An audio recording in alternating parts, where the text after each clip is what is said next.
Good evening, friends. How's everybody doing? We having fun? Good stuff. Let me know if you want to come up and chat. I'm going to be getting going in about 2 minutes here. Been doing a lot of work today. It's a pretty good day. All's good in the neighborhood. Just hung out with my good friend Robert, which was a good time. We went to Old Ebbitt Grill. For those who are unfamiliar, one of the great Washington, D.C. establishments. And I had what I always have there, the chili, which is phenomenal. Highly recommend it. Delicioso. And, just having some green tea. Probably catching a plane to California tomorrow. We shall see. Maybe going down to San Diego to talk to some Illumina friends. Could be a good time. Could be a troublemaking time. How is everybody else doing? Are we having fun? Any other fun updates? Anyone want to come up here, by the way, and speak? More than welcome to. You can just jump on up. We can have at it. It's always weird to talk to yourself. Always a strange kind of thing. But I'm happy to chat with myself. No problem. Don't you mind? And maybe there's some kind of defect with this. There we go. Let's see here.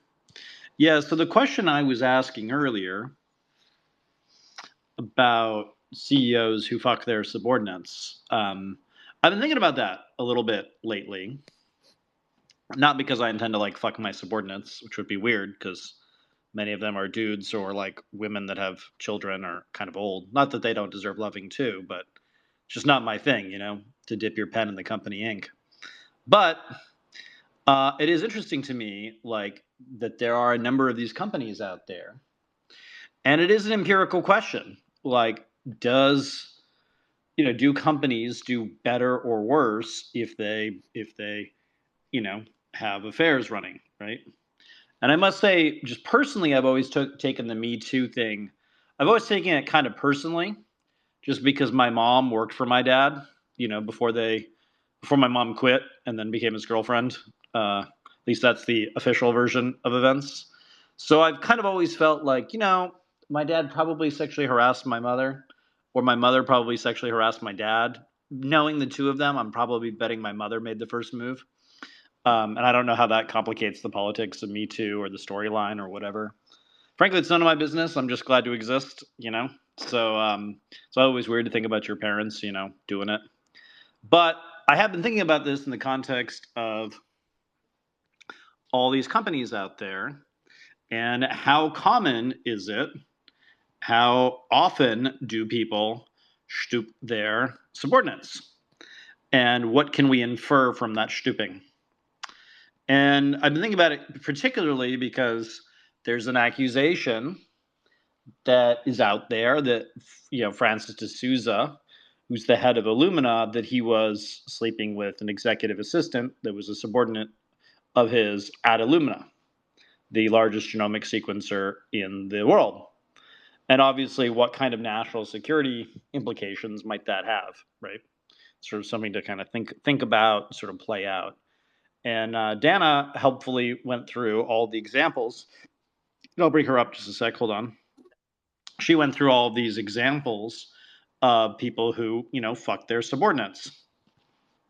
And my goodness, is it quite a long list. And obviously, there's a difference between sexual harassment. There's a difference between consensual relationships, all of that kind of stuff. And I don't know what I actually think about this. Oh, somebody tells me that spaces are broken. Okay, that's interesting. I don't know what that means, but are they broken? Is that true, Tom? Do you know? Are they broken? Am I just talking to myself into the ether? All right, well, whatever. I'm talking to myself into the ether. So yeah, there's this sort of question about these sorts of things, and I'm going to be sharing the thread here in just a second of all the examples here of people who Who like to stoop. By the way, has anyone listened to the Elon Musk? Is there like an Elon Musk space going on right now? Is that why it's broken? Is that? Oh, I see. Space crashed, crash spaces. Okay, well, whatever. Fine. We're just gonna go with it. Some people say they hear me. Some people say they don't hear me. Whatever. It's fine. I'll invite Kumar up. Maybe Kumar can speak. Kumar always has the. Kumar, can you speak? I can speak. All right. So clearly the spaces are not all broken. Yeah, I was having a very hard time with a lot just for the first 3 minutes. Yeah, it's weird. Whatever. We'll just call it one of those things. So anyway, so we were talking about people, subordinates stooping their or that people stooping their subordinates at publicly traded companies. And how common is that? How, like, what's the real story there? Is it a common thing? How should we think about it? Is it a compromise thing? Yeah, Tom, why don't you just drop out and come back in because it says it won't let. He says he won't let him turn on the mic. Ha! Talk about being muzzled. So, by the way, I should say, I'm not a prude. I'm not opposed to people, banging it out. I'm not opposed to people. I'm not even opposed to people, fraternizing with the opposite sex, or the same sex, whatever you're into. I'm not one of those. But I just wonder, like, clearly it has to have been studied, right? Like, is it, how does it affect compensation? How does it affect the companies as a whole? And it's a really interesting question. I don't know what to make of it. Well, we could also talk about the Julian Assange stuff in a second because I think that that's important. But I'm going to share this link real quick about. And Dana was very helpful to go through a number of examples. Did any one of those stand out to you, Dana? Of like, which is your favorite of the various Fortune 500 or Fortune 1000 companies?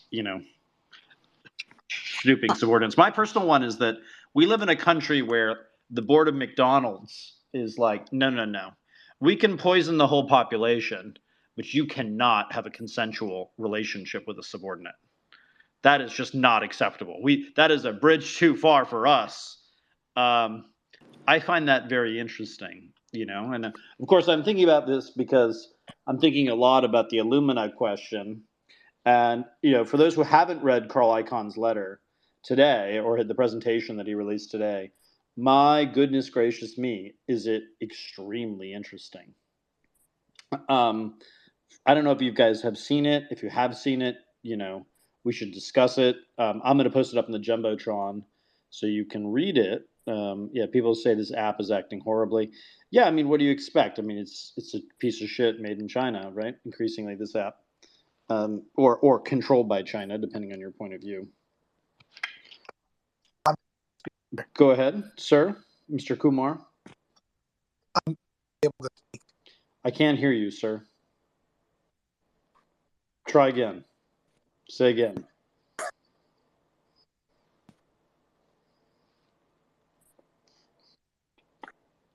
Oh, it's muting you. Can you guys hear me? Give me a thumbs up if you can hear me. All right. Well, I guess I'll just do this. Fuck it, we'll do it live, as Bill O'Reilly would say. And if people want to send messages or whatever, happy to read those out to the public. Yes, heads up. Spaces are whacked tonight. That is a good technical question, Lisa. Whacked. WACKED. Persistent tech problems. Yes, well, of course. This is Elon Musk's property now. So people say Nestle is one of the most evil companies.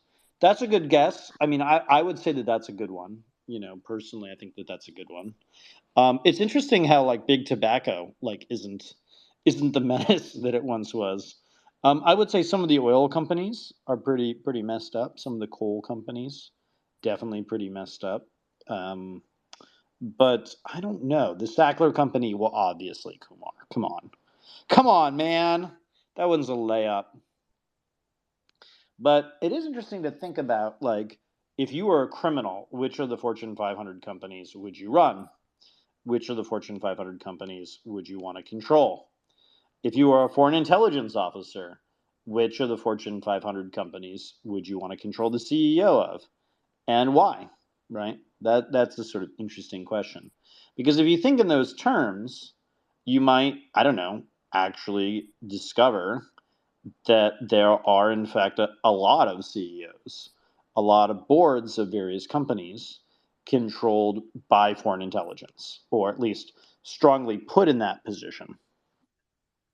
Now, the thing I've been thinking about a lot in this context is if you were a country and you've decided like, hey, we're gonna go like full on. Chuck. Yeah, Oh, can you hear me, Kumar?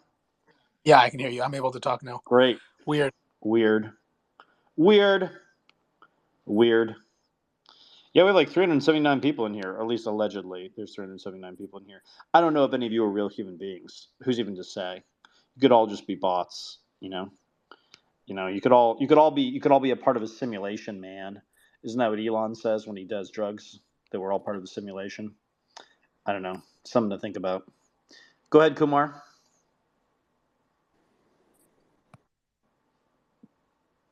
I guess not. Kumar dropped down. So anyway, so the question I have is just sort of thinking through who are the most criminal companies, who are the most likely publicly traded companies controlled by foreign governments, and why. That's the sort of frame that we've been sort of thinking about. Oh, I see Elon's being interviewed. Well, fuck me. We have to sort of pretend that Elon has something important to say. What do you think Elon's actually saying? Anything useful? No. He's saying, give me money, China. Give me money, China. I need money, China. China, China, China. Give me money, Winnie the Pooh. That's what Elon's saying. But he's saying it in a South African accent, so it's kind of cool. You know? We don't really have. That's what's going on right now with Elon. Maybe the most criminal company out there, publicly traded company out there, is Tesla. Did I say that? Whoops, I said it. Don't get me in trouble now, guys. Don't rat me out to Harry Elon. So, very interesting stuff. So, yeah, I don't know, man. What do you think? Let's see. Who's he being interviewed by? He's being interviewed by the BBC. Yeah, there you go. 600,000 people. Yeah, I believe that 600,000 plus people are listening to Elon right now. 100% has to be legit, totally real. Those are real numbers. You could print those numbers out and you can just take them right to the bank. Frankly, I don't even know why not 600 billion, or 6 million, or oh wait, I can't say that number. You have to be careful with that number. Don't be careful with that one. 6 gorillion people are listening to Elon right now. And as you know, they're hanging on every word, So he's going to say to the people, he's going to say, hey, people, you need to take out your Kool-Aid, and you need to take out your cyanide, and you need to drink it right now because that's the only way we're going to get to Mars. That's what he's going to say. And he's going to tell everyone to go to Elon Town in Austin, which will be awesome. It'll be a great place for you to be a child for forever. And Austin, a place that doesn't really have very good infrastructure, doesn't really have that much water either, just health-wise, all that kind of thing. And it'll be great for all of you to move there and work in, apartheid Clyde's factories. That you have to do it. It is your duty. You want the future to happen, don't you? Right? And if you complain, he'll just drive your car off the road.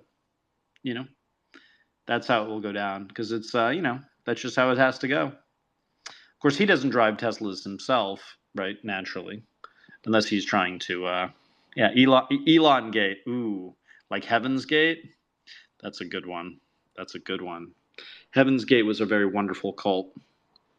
For those who are unfamiliar, and so I don't know. I think to my mind, if you've seen the story about Elon and the cartels, right? Not that I would know such things, not that I would talk about such things, but if one were to suppose that certain criminal organizations might be laundering money through the Tesla Gigafactory, for instance, and that there might be SEC and whistleblower complaints and all the rest of it, That is quite interesting. It's something to think about.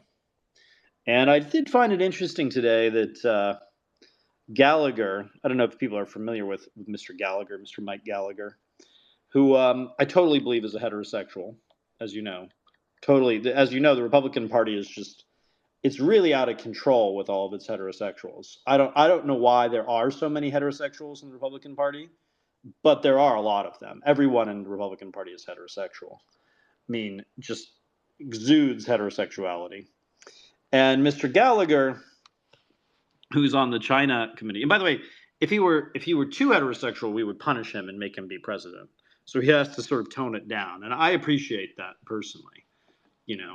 This is why I can't be a Republican anymore, because I'm sort of more of the Hunter Biden school of partying than say the Aaron Schock school of partying.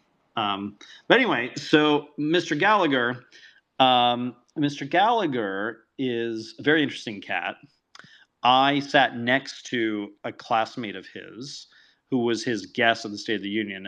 As you recall, I was Congressman Matt Gaetz's guest of the State of the Union several years ago, and I was seated in the nosebleeds behind behind, like, there was like this pillar, like, so you get invited to go to the State of the Union, right? And you are, kind of depressed because your marriage is falling apart, and your then wife is saying you never do anything fun or social or exciting.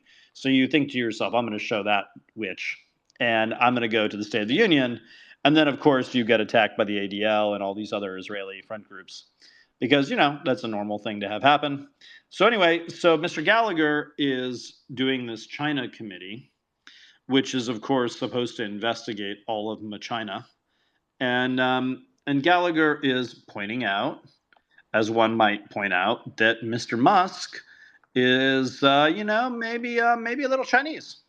Now Gallagher has to be careful here, right? As a congressman, he's got to be a little careful because he can't go too hard on the fact that, like, Steve Bannon is super close with the Chinese, or, like, Mitch McConnell is literally sleeping with the enemy.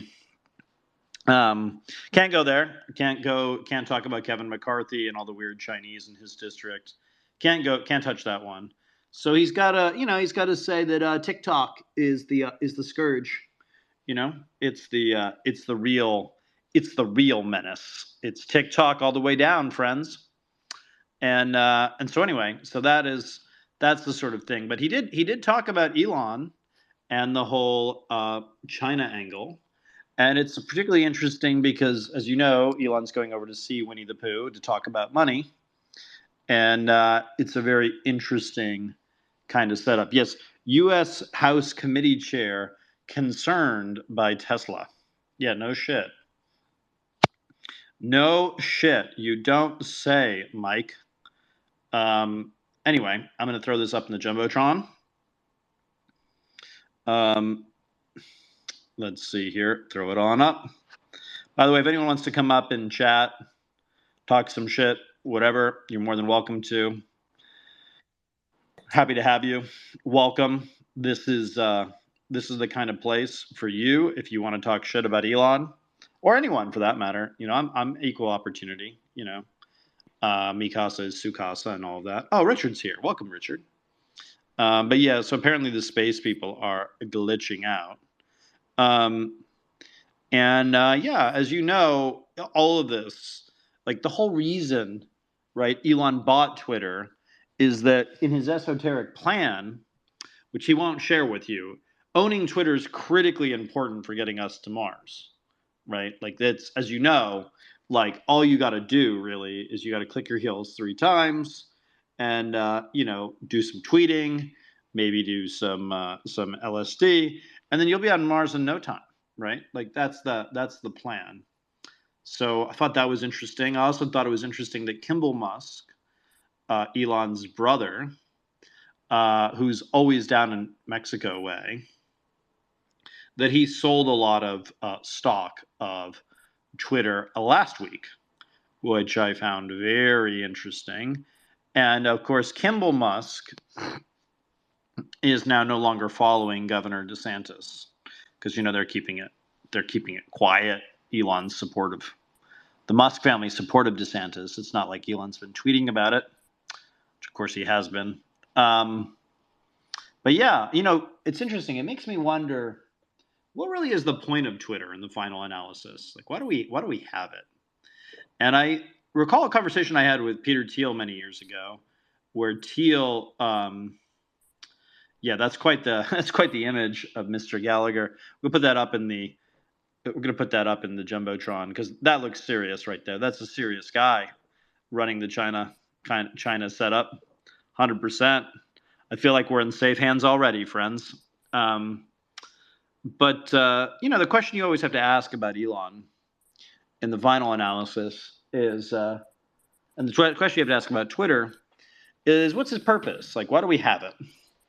And my theory of the case is the same as what Peter Thiel once said to me, which is that Twitter exists so that we can remember that our elites are stupid, that they're venal, that they make mistakes, that they get major questions wrong. And it does make you wonder, like, there's so many famous people out there that a lot of us had a lot of respect for until they started tweeting.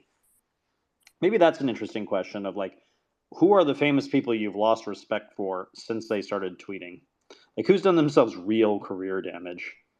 That's a very interesting question. Something I think we should be mindful of and thinking about. Yeah, so those are kind of the highlights of things I've been thinking about. Somebody says I should have people be my co-host. All right, Tom, I'll make you the co-host. Wait, hold up. You have a co-host invitation, Tom. What's wrong with you, man? Why can't you just jump up in this here space? I'm going to give Richard the co-host spot, and we'll have at it. Is how many people listening in on Elon do we have now? Tens of millions? Hundreds of millions? It'd be really interesting if he had more people listening in on his interview than there are people on the platform. That would be kind of something to think about.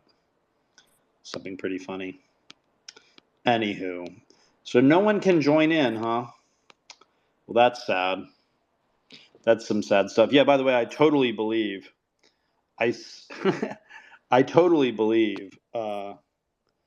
that all 10,052 of you are totally legit people that are in this space right now. 100%. I mean, it's obvious to me that you're all legit. All 10,052, 10,061, excuse me. Thank you for correcting me. Yeah, it seems like there are all these bots that are flooding in this here space. And it's rude for them not to participate. It really is. It's rude. It's rude. If you're going to be a bot, you should speak. You should learn how to talk, enunciate, So one of the problems, of course, of our time is that many humans are bots.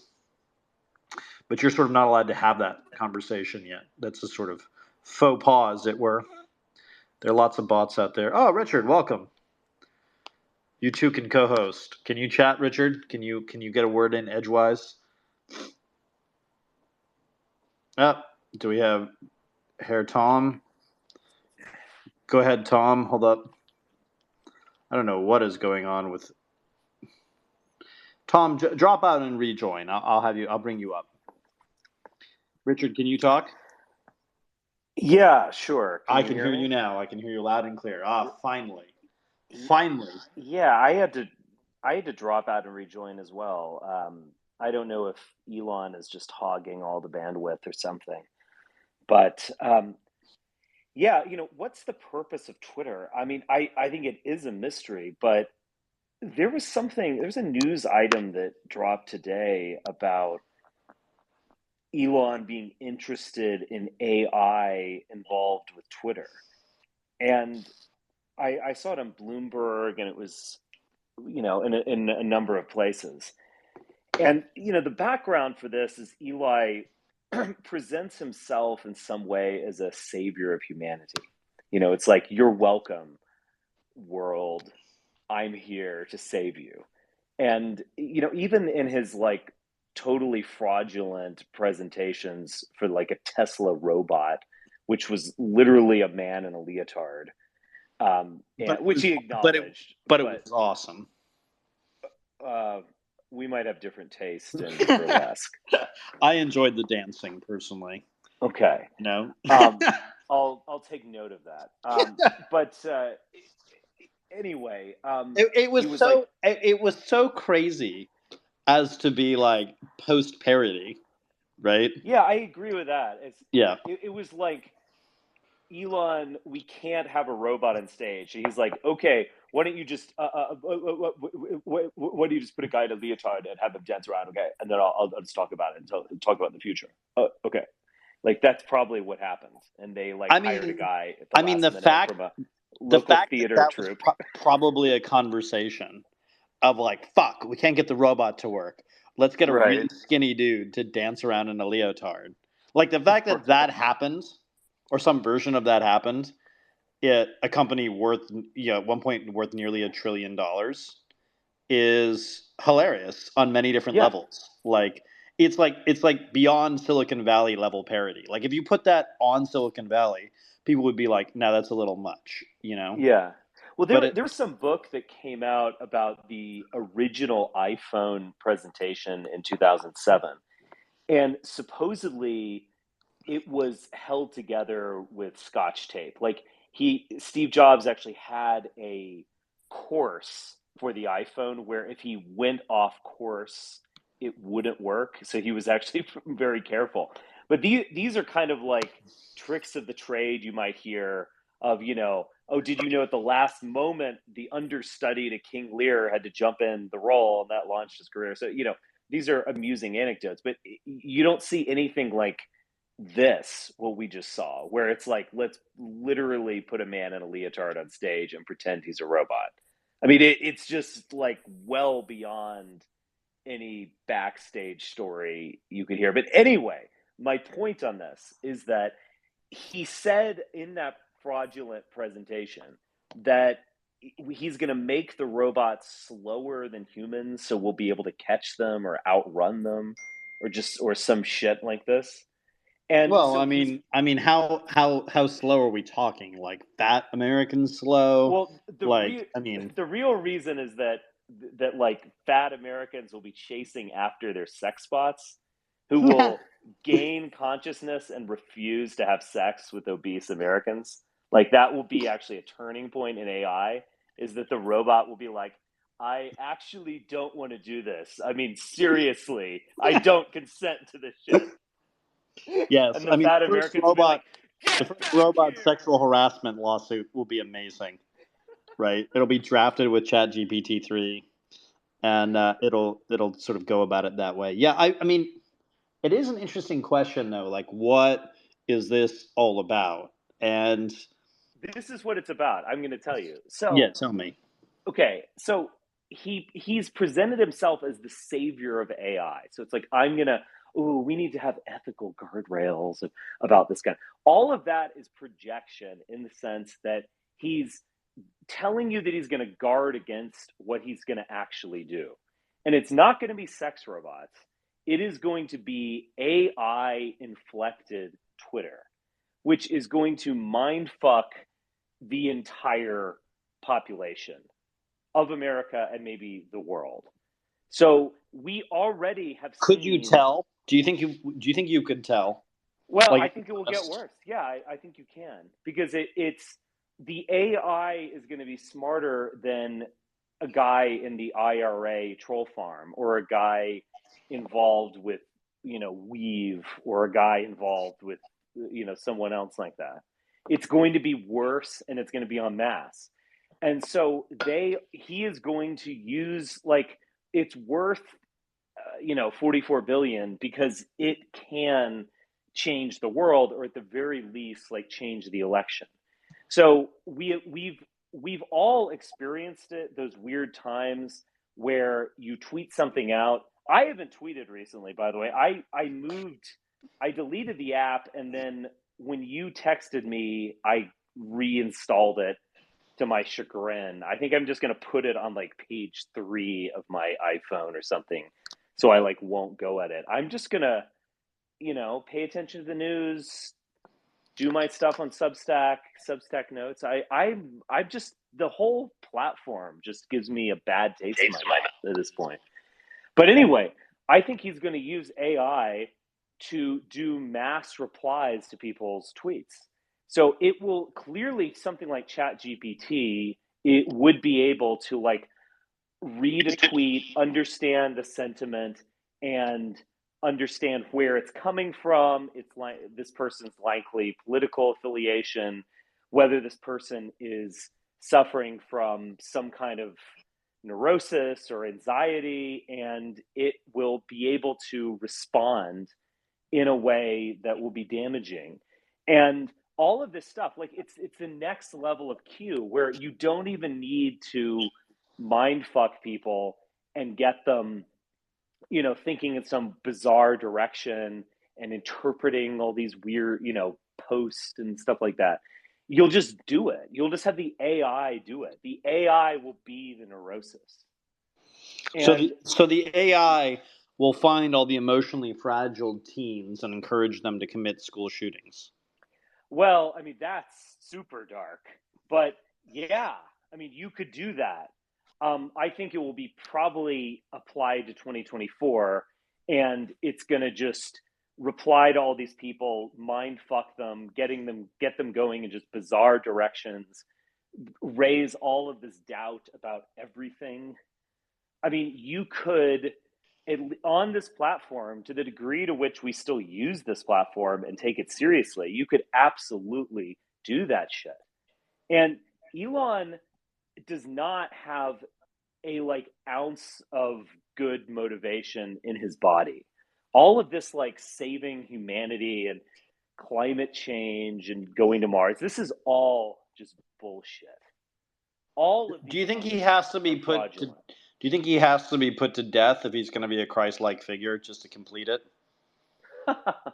Yeah, he might want to, right? No, I think he should be humiliated so that he can be revealed for the fraud that he is.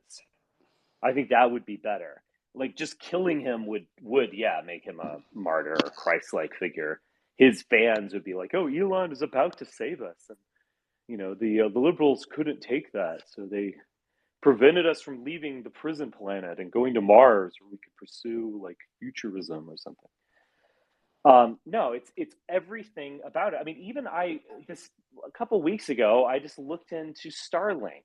Starlink's fucking fraudulent. Everything is like everything he does is this like airy fairy attempt to save the world by means of doing some big IPO and never having a sustainable product at all. I mean, Tesla is probably the most sustainable in the sense that they are real cars, but continually to promise thing like what was it, self-driving by 2019? And all, I mean, just these crazy, just jumping on whatever like tech trend there is. Like self-driving cars was a big thing, like 10 years ago. I don't know when this is going to happen. Might happen on highways, who knows, might never happen. Crypto was a big thing. Elon famously jumped on that, pumped and dumped it. Now the big thing is AI. I have a great story about crypto and Jared Birchall, who was Elon's number two. He's the, how like Howard Hughes has like had a bunch of Mormons that he like ran him because he was nuts. Well, Elon has a Mormon that runs him, and his name is Jared Birchall. And we were meeting because he's Mormon, he doesn't drink, and so we were meeting at this juiceria or juicero, I don't know what you would call it, a juice place. And there's like those $14 juices, and you're like, what the fuck am I doing here? And but it seems healthy, even though it's not healthy. It's like one of those places. And anyway, so we're there, and he's saying we were talking about Elon buying all of this. Elon is buying all of this Bitcoin because he's worried about, and he wanted a hedge on his net worth. So they're trying to make you believe that like crypto is like a store of value or something, right? And this is sort of the argument that like, oh, the dollar isn't even real, man. Yeah, exactly. And it's like, this is a guy who literally has a company putting satellites into space that like basically are used, in conjunction with our intelligence apparatus, and he's like believing all this crazy psyop shit. It's kind of maddening, really. It's really kind of nuts, and yet we're supposed to believe that it's real. I don't know. It's very weird things. But yeah, my sense right now, just thinking about it kind of dispassionately, is that I think he gets SpaceX taken from him. I'm not quite sure how it goes down, but I suspect it'll be midpoint next year because I don't see any time in which the interest rates are going back down. By the way, have you noticed there have been all of these sort of like terrorist attacks of a sort on banks all of a sudden, right after Elon and David Sachs were saying that there needs to be all of these changes made. I found that very interesting, very telling in a way. It's sort of like there's this sort of pressure to get a bank run nationwide, right? Calacanis was like, yesterday Silicon Valley learned it. On Monday, mainstream will know it. And it's like, no, your bank, Silicon Valley Bank, was just a front for the Chinese. Like, seriously, man, like, what the fuck, But we're not allowed to have that conversation for some reason. And I don't really get it, like, it's really weird, like, that we're not allowed to just be like, hey, there's a bunch of these guys, they have like foreign parents, they're really fucking weird, many of them went to Stanford, they're assholes, and like they're threats to our national security. Like we can't have that conversation for some reason because it's seen as like we can't talk about these things openly. Like we have to believe that Elon is like actually an entrepreneur or that David Sachs is actually an investor, right? And so we're in this sort of like weird situation where we can't just be like, hey, I think all this shit's fake. Like, but we can for certain people. So like Sam Bankman-Fried, he went from genius to fraudster. Elizabeth Holmes went from genius to fraudster. So it's like the deal that we just can't call Gen Xers fraudsters, or like, how does this work, right? Is it because they're so enmeshed in the networks of prestige and money in our society that we can't like raise this prospect? I don't know. It doesn't make sense to me. I'm curious what your thoughts are on it. I think Elon is Elon too big to fail. I mean that's the issue, because you could argue that Elizabeth Holmes was too big to fail. I mean, you're not only you're going to embarrass Elizabeth Holmes, but you're going to embarrass Henry Kissinger, for God's sake, who's on the board of and that Jim nonsense. Mattis, who was on the board of Theranos for 6 years. Wow. Can you imagine being on the board of something for 6 years? Well, I Like, mean, yes, I would love to. If you want me to do that, then please just ask. Yeah, you obviously don't engage in any sort of oversight. I mean, it's really kind of amazing, right? So then the question is like, they were just getting paid to like what, be warm bodies? Like, Yes. and then the Yes. question is like, all right, where is most of the money from for Theranos? And then you look at it, and it's all these like Chinese connected venture firms, and you're like, this is weird. And you look up the Pakistani guy, his family has all these weird connections to the ISI, Pakistani intelligence. Elizabeth Holmes was like traveling in I think Singapore when she met him. There's like all this like basic bitch weird stuff. And you're just supposed to be like, yeah, she's a female entrepreneur. She's an investor, like and you're like, what is going on here? And Mm-hmm. you just can't ask that for some reason because it's like seen as gauche or something. I don't know. I've written about it, and on ye old Substack, and I'll post that in the Jumbotron so people can raise it, because I think she's exhausted all of her appeals finally. She's like, but you're supposed to believe in a world in which the DeVos family gives Theranos $100 million. And like Oh, I didn't know that. they did no checking, they did nothing. They did what? I mean, what? Or like Rupert Murdoch, I think gave her like 100 million, something crazy like that, some like absurd number. And you're And supposed all to, of these people have lost all this money. Well, or the most of question, it. of course, is did they lose the money, or was the money never really theirs to begin with? Right. Right? Was this just were they just using Americans? I mean, the Waltons gave them $150 million. Uh, it's kind of a lot of money. Like I've met very, very wealthy people, right? And I've never known them to just be like, "YOLO, here's 150 million bucks," right? So it just doesn't happen like that. So then the Yeah. question is, were they told to give them that money, right? Is that like the real story there? Hmm. And who told them? And you think about like, well, the Waltons make all this shit in China. The DeVosses have like a weird like, what is it, multi-level marketing scheme or whatever, right? So there's this question of like, is this a weird intelligence op, and whose intelligence op is it? Um, you know, Yeah. that those are kind of the questions. That's where I'm like chin stroking on it. But anyway, and of course, you see various people like Tim Draper, who's very connected with the late Sheldon Adelson, very connected with the Chinese, very connected with Draper Fisher Jurvetson, which was a major investor in SpaceX.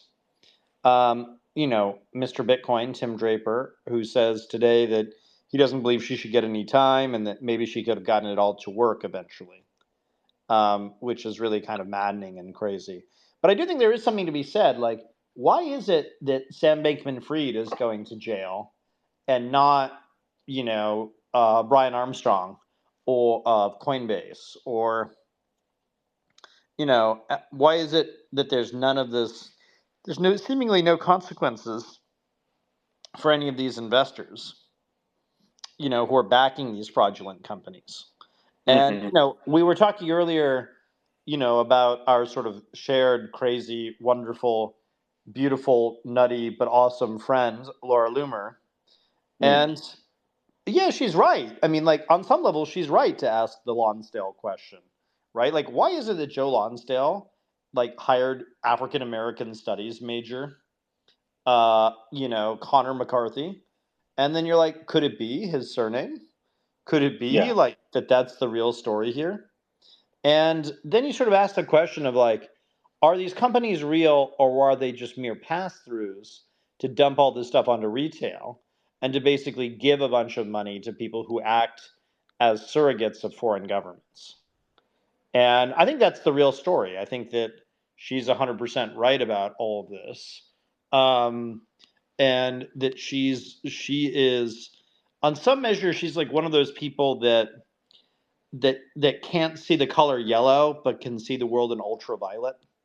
She's Mm. like she's like I think that there are these people in our society that like maybe can't tie their shoes correctly, but are like clairvoyant in other ways, and they're sort of operating on a different register of human experience, shall we say?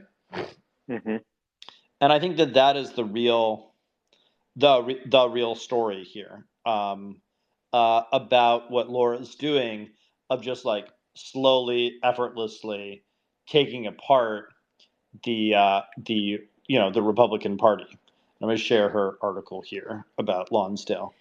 Yeah, she can't see the color yellow in the sense that let's be honest, she's not gonna go after Trump, and she might go after Kushner in service of Trump, of like if only the Pope knew what his bishops were up to, type of thing. So she does have blind spots, but of course everyone has blind spots. I just find it very deeply interesting. Like I don't understand the people who are like super super into Trump still, and I find it amazing and interesting and kind of maddening in all these ways. Yeah. But it's like it's clearly true that she what she's doing right now, um,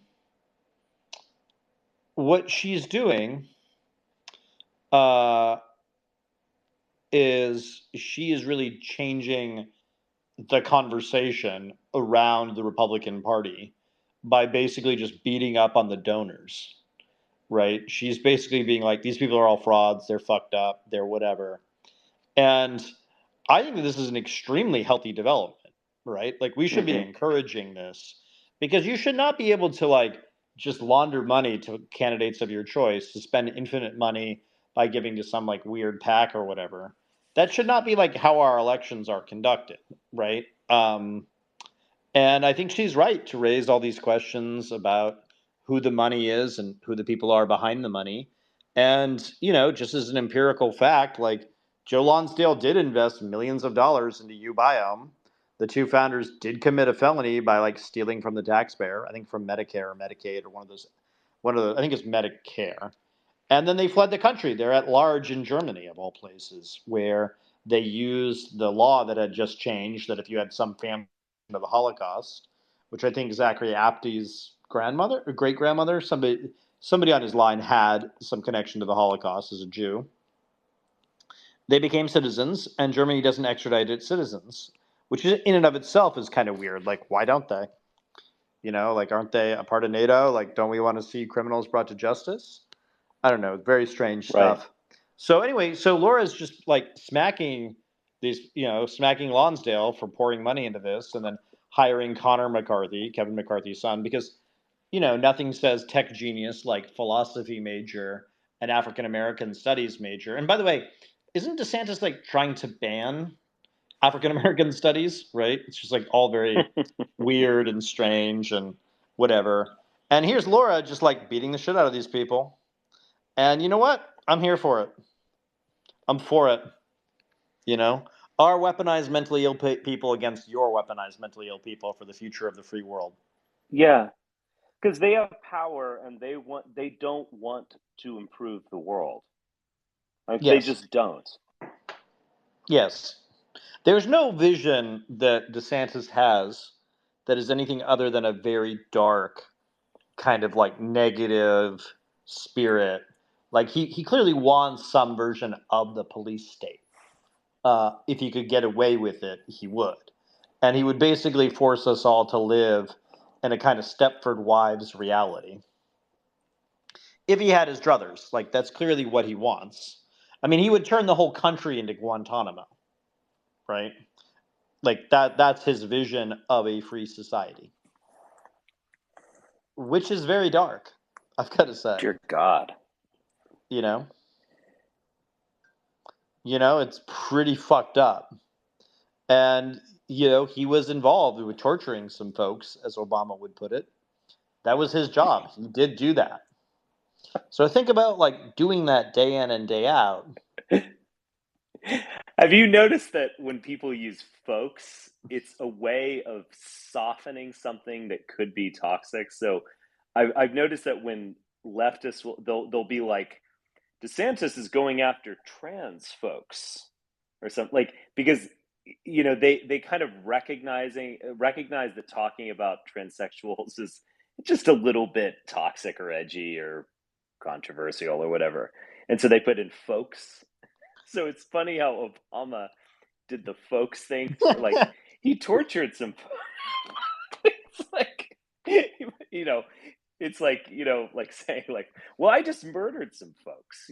I mean, my father used to say that political correctness hides in syllables, and he would always say like, it's African American or whatever instead of blacks, right? It's LGBTQ LMNOP whatever instead of like sexual minorities or sexual deviants or whatever perverts, whatever. Like not to be mean, like I'm not trying to be mean, but like there's always this tendency to concatenate on the one hand or abbreviate in our society because like we just don't have enough time. Like we don't have enough time to actually explain the issue. So yeah, the folks thing, the folksiness of like, oh shucks, we tortured some folks, yeah, it's funny. It is legit funny, right? And you can watch. So Tom just put up in the jumbotron DeSantis talking about torturing people. It's just like a very like just looking at his eyes. It's very funny. So I was friendly. People maybe not know this, but I was friendly. Gave some diet. What is it? Diuretics to some folks. Yeah, it's just no big deal. We force fed him a little. You know, we force fed them a little. It was halal, don't you worry. We were culturally sensitive when we were force feeding them. I mean, goodness gracious. You know, so Roger Ailes used to say this thing to me, and I always found it kind of interesting back when I knew him back in the day before he passed on. And he said that basically, if you if you want to see if somebody's a good actor or not, watch them with the sound off, right? Watch the movie with the sound off, because they should be able to convey the emotion, the sentiment, whatever, and you should be able to see that and just get a read on whether or not this person's a good actor, right? And so I kind of, over the years, I kind of sometimes had like occasionally watch one of my favorite movies with the sound off, as one does, and it's kind of true. Like you can tell, right? And I think the same thing is true of politicians. Like you can tell who's a good politician, who has energy, who has vision, who has spirit, by basically turning off the sound. And I think this is even true of Biden, for what it's worth. And I watched, a big chunk of the State of the Union, his last State of the Union, without the sound on. And it's clear he's in command of the room, right? And it's interesting watching DeSantis's speeches or debate performances, because you get no sense of confidence while it'll be obvious to people who watch this and do as I say and watch these things. His eyes bug out in weird ways. He sort of like drifts around when he's looking in the room. Very strange stuff. He looks at both sides. He surveys the room. Yes. Very much like it's weird because I have called him a sociopath, but it's almost like he's more prey than predator in a weird way. And yes, all of his I will tell you, when I first met him, he has this manner of just like looking around you, right? He doesn't look you straight in the eye. Yeah. He doesn't engage with you, and it's just interesting. Like these body language things, they convey a lot. And then what happens is you'll meet people who met the person in real life, and like every time I met Joe Biden, he was like in control, like he was in command. And the same thing is true of Donald Trump. There's like a number of these political figures that are this way. They're like in control of the room. Ted Cruz is never in control of the room. He's always kind of like, he's kind of like sleepy when you're in a room with him. So there's this aspect of it that is quite interesting. Oh, I see Michael Hayden is here. Let me invite Michael up to speak. Welcome, Michael. Be good now. Don't get me in trouble. The SPLC is my favorite organization, as you well know. It's the greatest organization. Frankly, I don't know why we don't just all join it. Of course, it's under new management these days, which I'm in favor of. It was kind of gauche for you guys to take all that money from Madoff. I'm glad you stopped doing that. He is, of course, dead, so maybe that was part of it. It's too bad they wrote up that article on the fact that you tortured some folks. Did they? Did they write up that article? Well, yeah. I mean, you were just torturing folks. I mean, folks, as one does. Yeah. Just some light torturing. I've always wondered, though, like honestly, like imagine being like at Harvard Law School as DeSantis was, being like, I'm going to go serve my country as a JAG officer or whatever. And he gets out, he goes and he becomes a JAG officer. And they're like, hey, man, we need you on assistant urinary or urology at Guantanamo Bay. We need you working on that. And like, that was literally his job, there. Like, that was what he did, Yeah. And people are like, oh, he's based. He's whatever. And it's like, please. I don't know. I have a general view that we should not allow Gen Xers to be president. This is my current view. Why are you against us? We're the best generation. I don't know about that, Richard. I don't know about that. I mean, I'm a young Gen Xer. Some wouldn't even consider me quite Gen X, but Gen X is great. I feel like you would be a good president because you would be at least like understand the joke of it. You know? Yeah. The problem of DeSantis is that like DeSantis has no sense of humor. other than his like creepy laugh that is like deeply disturbing. I also have a new rule too that I'm not going to support anyone who prays at the Wailing Wall in Jerusalem. Just not going to do it. Well, which means you can't support anyone. Well, I've not seen Matt Gaetz pray there Biden yet. hasn't I prayed haven't there seen yet. Joe Biden. Biden hasn't prayed there, which is Has very Biden interesting. not prayed there in his whole He has. career? He has not. He has not. Interestingly enough. I mean, he has made very strong statements, almost over the top statements about being a Zionist. In his typical Joe Biden way of overstating things, he's like, I'm a bigger Zionist than every Jew I know, or something. Joe Biden does this which thing. is almost like he'll like insult you with his compliment. It's a kind of No, weird. he does this thing where he so overstates the thing Yeah. that he's lying to you, and he knows he's lying to you. So you're in this sort of like weird funhouse mirrors with him, where he's like he apparently praised Bibi, like he was like, you're the greatest. I just don't agree with you on anything, but you're the greatest during his vice presidency. And it was so like effusive that you knew he meant the exact opposite of it. Yeah. It's very French in that way, and our friend Eric Garland went into kind of how Macron does some of that as well. But yeah, I mean, I think Joe Biden's very masterly on this stuff, and I think Gavin Newsom is masterly as well. I never thought I would say that, like with a straight face, but it seems like he had the right. He would have been a great pundit. I mean, if anyone could be a better president than me, it might be Gavin Newsom. Yeah, I think that's right. I think that's right. After I saw his little video clip of, I'm sorry, but he attacked DeSantis in the exact right way. He basically said he's a weak little boy pretending to be a big man. He's like a little kid wearing, like the jersey of Lawrence Taylor or something. And he didn't, because people don't like shrill criticism. It's like, oh my God, fascism is arising today. That becomes tiresome after a while. And I think I also think, by the way, it actually enables fascists. Exactly. Because when you call Donald Trump a fascist, there's a certain percentage, and it's not minuscule. It might be like 10% of the population. Like the guys out here in a cowboy bar in Kalispell, and they hear that, and they might not openly say it, but they kind of think to themselves, like, that's badass. Like, fascist? Woo! I mean, it's true. I mean, it's one of those things where people kept calling me a Nazi, so I decided to read Mein Kampf, right? It's like one of those.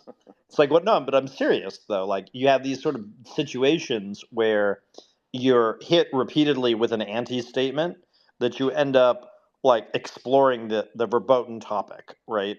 It's like, don't think of the elephant. Don't think of the elephant. But the attack on DeSantis by Newsom was so expert because it was governor to governor criticism, right? It was like, I'm an adult, I'm in command of California. He is not in command of Florida. And he's not a real governor, right? Because he's not a real man and he's not put together. And it was like it was a kind of like, jiu-jitsu kind of approach of basically being like, we're tired of all this cultural war bullshit. We want like real governors. And he said, you're taking away your rights. He's like, he won't allow you to read a book. He won't allow you to live freely. He won't allow you to vote. That's a much more powerful line of attack than he's Mussolini, which again is appealing to a large percentage of the population. So because a lot of people want he could beat a lot of people. A lot of people want fake political fights because they serve ads on both sides of the ledger. Right. So like they want us fighting over like the trans issue rather than talking about all of the oligarchs who run Florida, right? Or like and the ways in which they have like reinstituted slavery, right? They want us scapegoating the illegal immigrants, right? Who, are really running away from like cartels and other like terrible things done in Venezuela, who, by the way, shouldn't have been sanctioned by President Jared Kushner. And they want us like thinking that like Consuela, who, might make me a taco I don't like or like not clean my house sufficiently correctly, that she's like a great threat to me but like Moshe Mana or Ike Perlmutter or all the various Israeli donors in Florida, it just so happens they're all Israeli intelligence officers, but they're really good folks, like they're good people, right? So there's this sort of like weird lie, right? Right. We shouldn't ever discriminate against our espionage folks. Yes, absolutely not. No, they're, why they're just they're Americans who were born elsewhere, Richard. Right. Of course. And frankly, you're sounding a little anti-Semitic right now. Just being honest about it. Well, I'm defending them. They're just that's right. They're espionage folk. Yeah, they're the most protected class because you can't even talk about them. And anyway, so they're just folks. They're just folks, and of course, you're not supposed to be like, why was Governor DeSantis like vacationing at all of like Perlmutter's properties like over and over and over again? Like, what's that about? Like you're not allowed to be like, wait, the dude who owns Marvel, who like disputatiously like or controversially stole Marvel from Stan Lee. Yeah, like are we like not allowed to have that conversation about who he is? I mean, he is an intelligence officer. It is public. You can Google it. It's on his Wikipedia page. I don't know. There's like all these things where you're just supposed to be like, huh, that's weird. And the other thing about DeSantis that I found really kind of weird is like, why was the fight over Disney so important? Yeah. I've been thinking about Disney a lot lately. Just like, every state has like some major employer, right? So like Clinton had to deal with like Walmart and like Tyson's Chicken when he was governor, right? Newsom has to deal with like the reality of the tech companies as governor. And here is DeSantis picking a fight with the largest employer in his state and trying to basically shape the board of that company. And he has obviously all these donors that want to get back onto, back into Disney. Disney, of course, changed a lot of things recently. And of course, kicked, Ike Perlmutter off of the board or out of the company. I think they gave him a pink slip, something to that effect. So I just find that because it's unincorporated property. Sure. I mean, that's obviously a part of it when it comes to Orlando, but it's about way more than property. Sure, but I mean, you can control what is going on with broadband on it, where you stash things, hide things. That's obviously all true. And Orlando has lots of property. Lots of people are moving there. People who've seen seen all the evidence of people. Oh, but come on! How many tunnels are underneath it? My good friend Dana is almost forcing me to defend Disney at this point. That's not what's going on here, though. That's not what's going on. I'll tell you what's really going on. Okay. What's going on is that there is a way in which lots of things are laundered through cultural productions, right? This is why Haim Saban wants to own the Power Rangers, right? There's a sort of game that goes on where when you own cultural productions, you can control the action figures, the merchandise, all that shit is all made in China, right? Like if we're just honest about it. So it's made in China. People buy it. They bring the Chinese, goods into the United States. They pay hard dollars. The Chinese get those dollars. What do they do with those dollars? They give them to the Jared Kushner, commercial real estate play, or to the Sequoia Chinese tech venture funds, or to paying African bribes, or Latin American bribes, or like Los Angeles PD bribes, or Miami bribes, right? So there's this sort of like kind of like control over these cultural production because your kid needs a doll of Minnie Mouse. And if you don't give it to her, you are a bad parent. And you are the worst parent if you don't take her to Disneyland or Disney World and spend like $9,000 to do it. Right? So there's this control over these cultural products, control over childhood in a way, and the ability to put yourself as a middleman or basically to basically slice off a piece of that sweet mouse house money. That's what we're talking about here.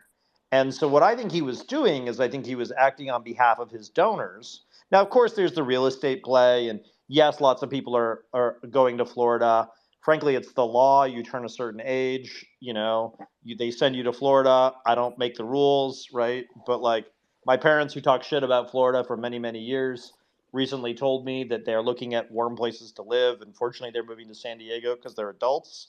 But, um, but lots of their friends, Boston, Massachusetts, they're being forced to move to Florida. It's just the way it goes. And so you look at this environment, and like that's what's really going on. It's a sort of fight over the money that Disney brings, and control of that money, and sort of shaping of that money in where it goes and how it flows within the state of Florida.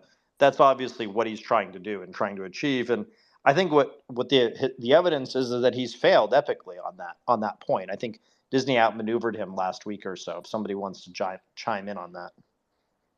So I think you nailed it. I think the merchandise is a huge factor because you can clean so much of that. I mean, you have so many little trinkets. If you ever go to Disney World and you go to any one of those ride areas or adventure parks, they have so many little tedious, tiny things that are always for sale. So that would make complete sense. How would you know that you sold 15,000 of them or not?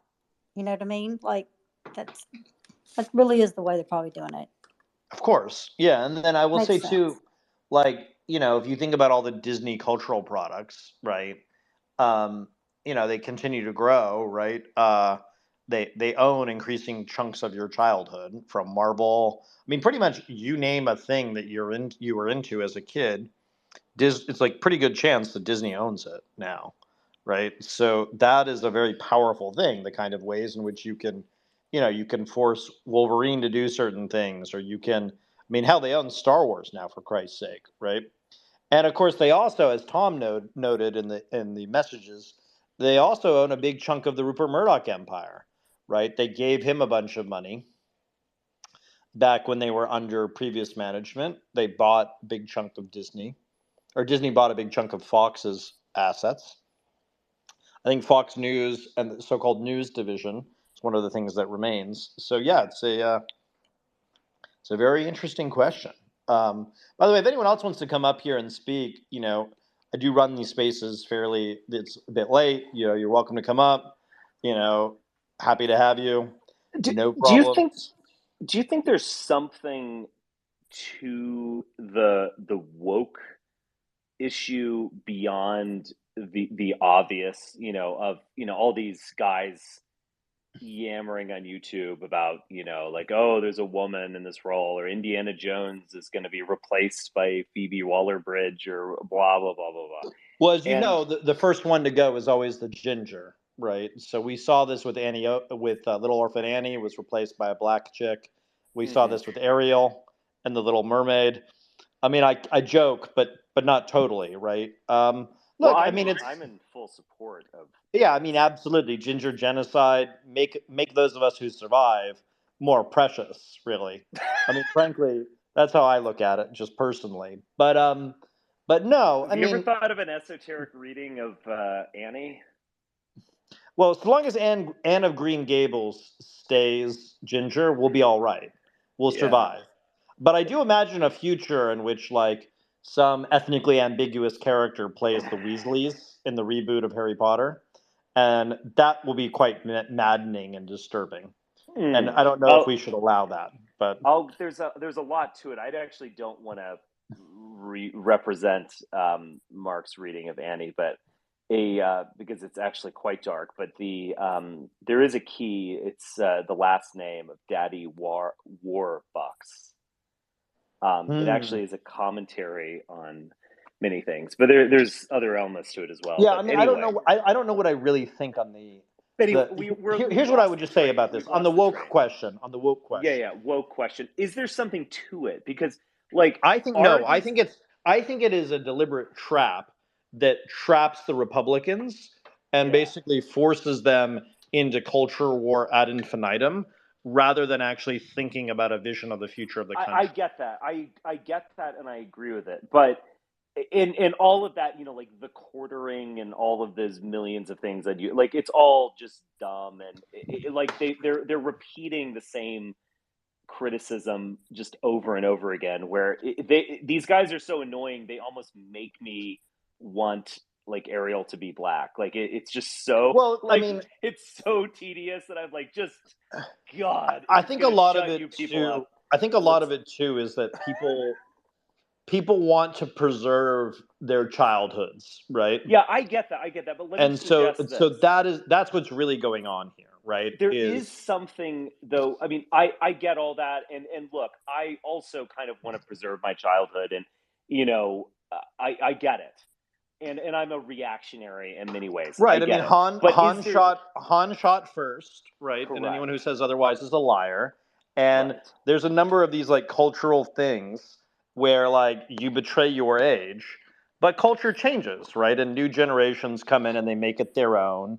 And there really is only like whatever 100 storylines, right? Boy meets girl, boy loses girl, whatever, right? And why should it be that our culture of our childhood is set in stone, right? Why can't other generations make the culture theirs, as they will just sort of naturally, right? I get it. Although there is a kind of vampiric element to it where we're not creating new culture. We're rebooting culture from the 80s. But anyway, let me just suggest this though. I think there's more to it, and I don't think that the kind of like quartering tier idiots are grasping it. Like for instance, a movie like Top Gun Maverick, which I definitely enjoyed. It was a great time at the theater, but like I think that one's most like salient in the sense of you're just watching propaganda for the Navy and the Air Force and so on. It's creating recruits, and there's an unnamed enemy, but at the same time that enemy could kind of be a moving placeholder. Like, is that film I think was filmed in 2019 even, and like it got delayed due to COVID. So like, who is the enemy that's unnamed there? Because it was even unnamed in the 80s Top Gun, even though everyone assumed it was the Soviet Union, might not necessarily have been the Soviet Union. It might have actually been China. There's this unnamed enemy that you can use. The So enemy like, is us, Richard. well, The enemy is us. It's the desire to be permanently at war, which is what all the Marvel movies are about now too, right? Or Activision is about, right? It's we have to go and be at war for forever. Yeah. Right. Which is why it's deeply, deeply disturbing. Well, okay. I would have said that like 20 years ago when I was a libertarian. No, I mean, I think there's something about, like, you compare the Marvel of Stan Lee, right, and the comic books that are about, like, real issues to the current Marvel movies, and it's about, violence and bashing robots or aliens or demons or whatever. And it's Stan Lee was about other things than you might imagine. I mean, the Green Goblin is about a very specific person, in fact. Oh, no question. And if you look at the history of Osborn. Stan Lee and Stan Lee's connections to U.S. intelligence, right? I mean, there's a lot of stuff where you go back and you look at the Marvel comic universe and you look at the connections all those artists had with like what we might call a deep state. And Stan Lee, in my view, is like, I mean, Spider-Man as a kind of Jewish figure who's always trying to do the right thing, but kind of nebbishy. Yes. Right? And the Green Goblin as a kind of like, there's definitely a Jewish reading of Spider-Man versus the Green Goblin. Goblin is Henry Fairfield Osborn. Yes. I mean, I think it's a real specific thing. Peter Parker is interesting because you're referencing. I mean, I think on some degree he's Saint Peter. Anyway. I don't want to go in and ruin all Mark's stuff because I'm just channeling him right at this moment. But yeah, I think that's an esoteric message.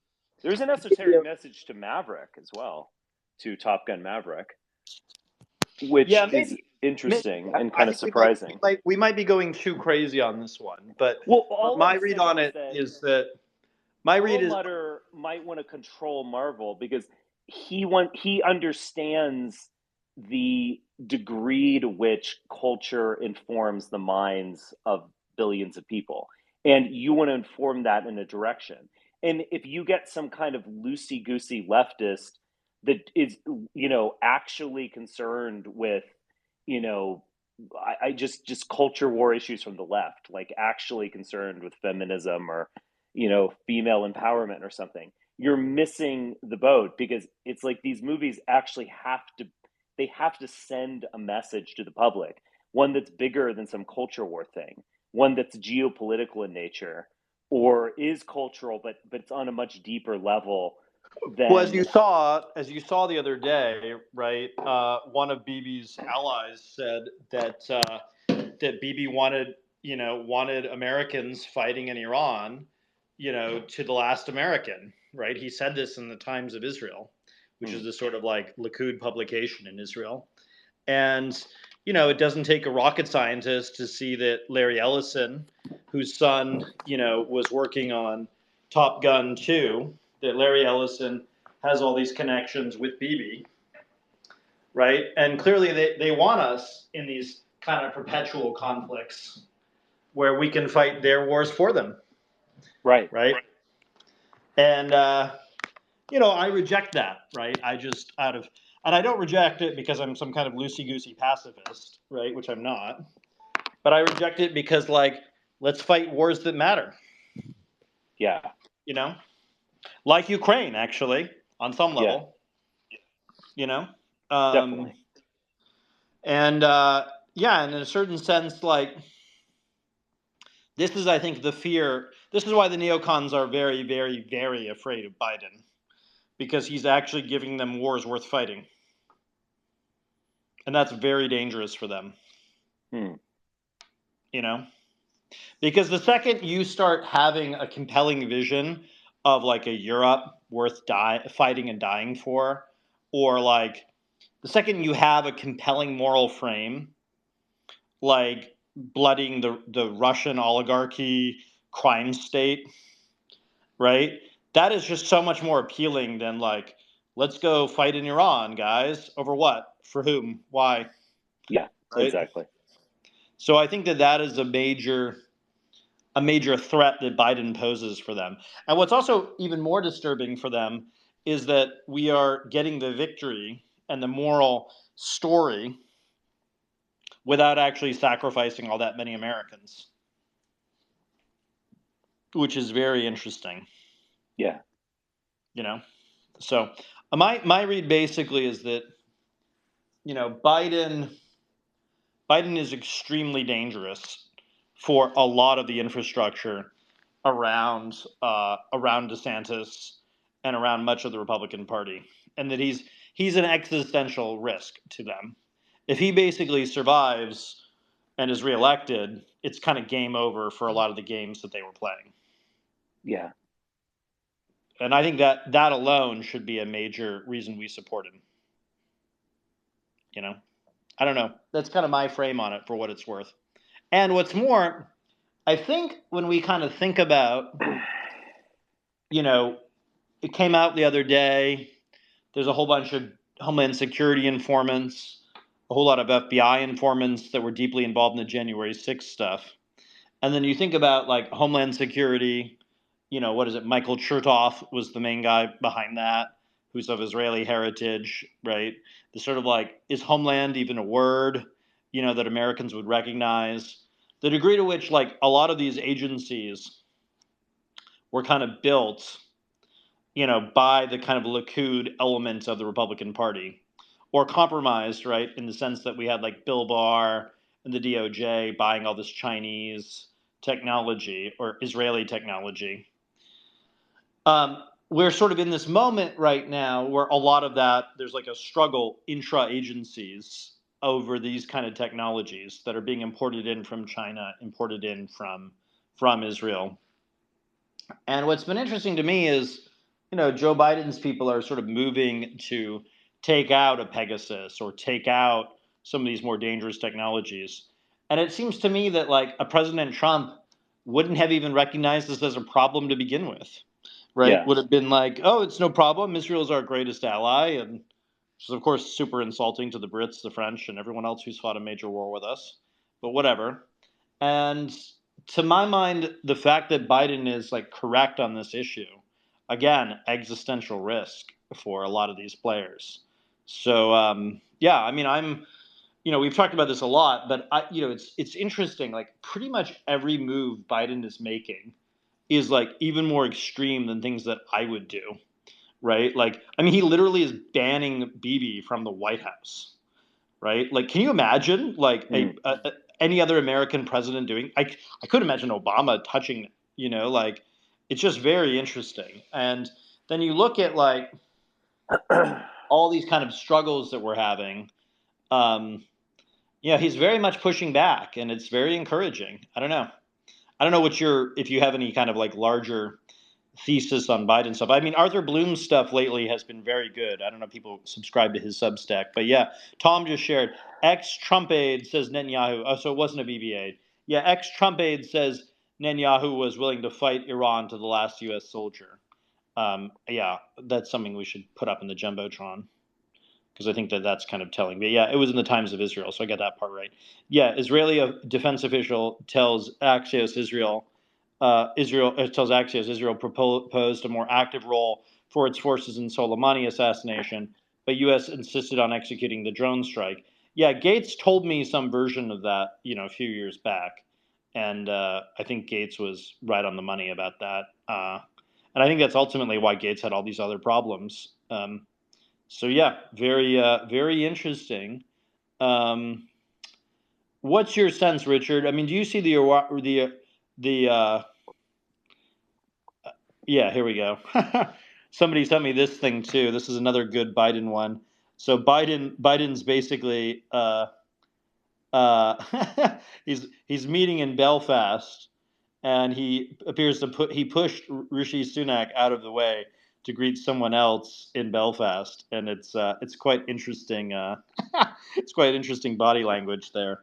The sort of placeholder, prime ministership of Rishi Sunak. I mean, it's going to be interesting when Keir Starmer is PM, which I think could happen as early as next year. When Keir Starmer is PM, it's just going to be very interesting to watch the two of them, interact. Yeah. It's a good contrast against when Putin was pushing Trump and making him look like the dog being pulled by his tie. And they were I remember that. That was a wild time. I mean, that was an embarrassment for our country, that moment. Sure was to me. Yeah, it was certainly interesting to watch a lot of that stuff. I sometimes wonder like how much we overstate the body language stuff, but maybe I'm guilty. I'm certainly guilty of that myself, but it is interesting, isn't it? Just watching how these leaders interact with each other and what that kind of all means and all the rest of it. But yeah, Rishi Sunak just getting pushed out of the way is kind of funny. Put that up in the Jumbotron for people who want to watch it for themselves. It's pretty telling. I've heard through the grapevine that there was that famous figure who was there was a famous British secretary who died under very suspicious circumstances. I think his name was like Fox or something, who was a labor guy, a laborite, who was, very engaged. He was anti-Iraq war. I think he was like the foreign secretary or something to that effect. I've heard through the grapevine that Biden believes he was assassinated. And that he was a critic of the Iraq war. And I forget the guy's name. I think it might have been Fox or something to that effect. I'll pull it up. I'll find it. But it's whoever the secretary was during the Iraq war period. The foreign secretary, that is. But yeah, he like died on a train or something to this effect. Do people know what I'm talking about? There was like this guy. I forget if he was. Anyway, I'll pull it up. But he died under very suspicious circumstances. And I've heard that Biden believed that he was murdered, because he was a critic of the Iraq war. Hold up, I'll pull it up. But yeah, any other things that you're following, Richard? Well, Robin Cook was the fellow. Yeah, so he served as a cabinet secretary. from 1997 to 2001, and then he was leader of the House of Commons from 2001 to 2003, and he was a sort of critic of the Iraq War. And anyway, yeah. So he died. I think. How did he die again? Let me see if I get this. Yeah.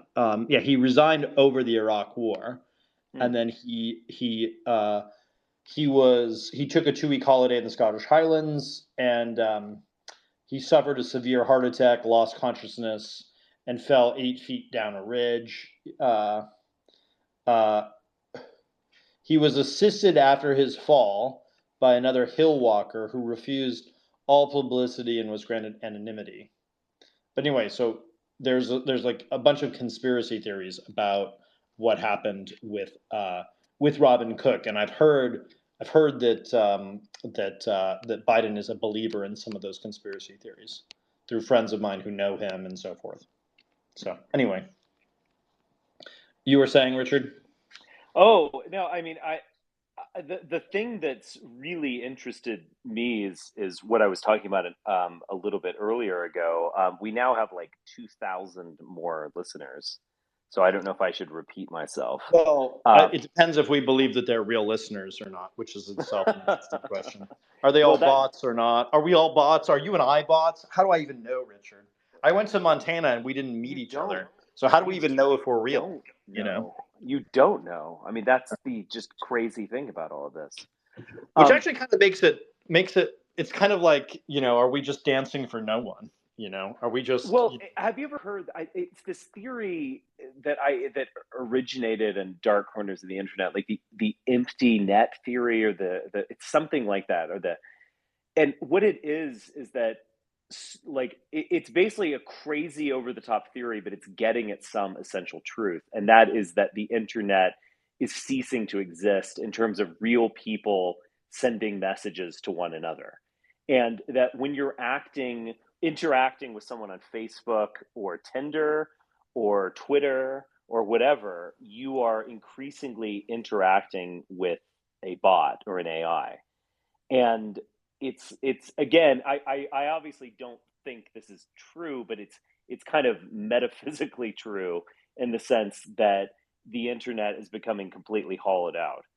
And Elon Musk with AI, I think, which he has just talked about integrating AI into Twitter, whatever that means, I think is like an actual version of that, where Twitter is going to begin mind fucking its users via Turing tested AI bots that are going to reply to their tweets, that are going to get in the mentions of big celebrities, whether it's Elon himself or someone who's a neutral celebrity like a film star, or someone who's a political celebrity or something like that. They're going to start getting at people. These bots are going to be able to recognize their party affiliation, their interest, their psychological profile, sexual interest, any kind of it's going to be a digital honeypot where you don't even get the sex out of the honeypot, but it can target you in that way.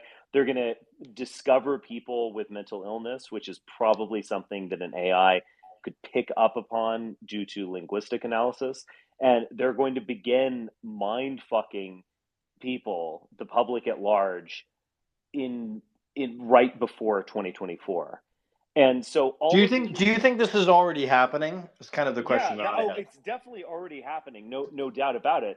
But like, there's going to be a big event that this is going to surround. So it's going to, like, QAnon was this, but it actually was real people. Like, there were real people reading these drops and interpreting them and kind of projecting their own half-baked kind of Christian messianism onto them, and then ultimately acting on behalf of Q. It's like the final words of Ashley Babbitt were, "The storm is here." All that, she's just quoting Q's last drop, and then she a ostensibly regular American, although flawed, in her life, whatever, went to her death on behalf of this half-brain scheme. So like you can create kinetic action. It's not, for some people you could probably spur them into action like Well, just with I'll a tell you single text message. the But with dark others, you got to work on them for like 9 months.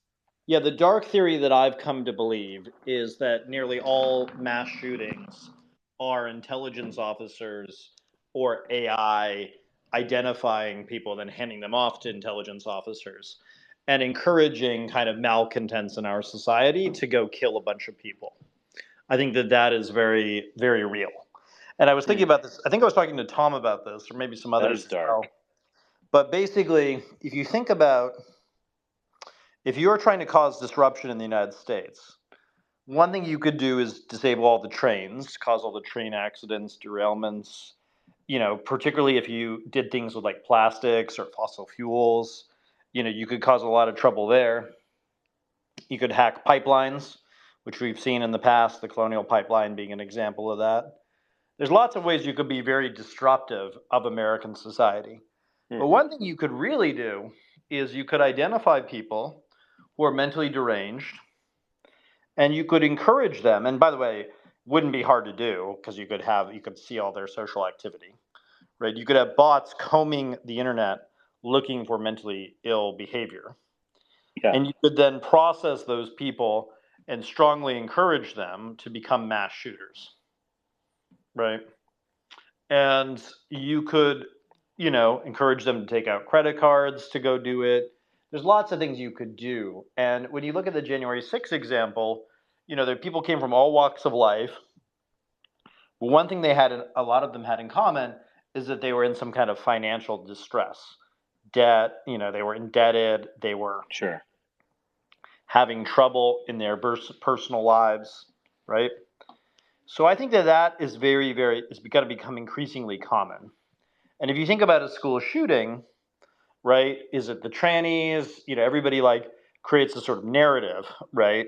Like you could think about the Nashville shooting being an example of this, where it's trannies versus Christians, right? Or it's, Black Lives Matter versus redneck cops, or it's, it doesn't really matter, right? What matters is that there's a body count, everyone's mad at each other, and everyone goes to Twitter to fight with each other. You can serve them ads because engagement and enragement are the same, right? On Facebook, on whatever, right? And you could then process that and see who gets even more pissed off, during that whole process. That would be sort of how I'd come to think about it. Oh yeah, so one of our friends sends that there's Captain America. That there's a new Captain America movie coming out, and it's literally called Captain America: New World Order. Can't make this shit up, folks. Anyway, yeah, I do find it very telling in a way that you could kind of process people, and you could basically encourage them to commit mass shootings, mass attacks, mass whatevers. And I think that is all very real. I think it's extremely real. And I think the pandemic was a kind of field test for it, right?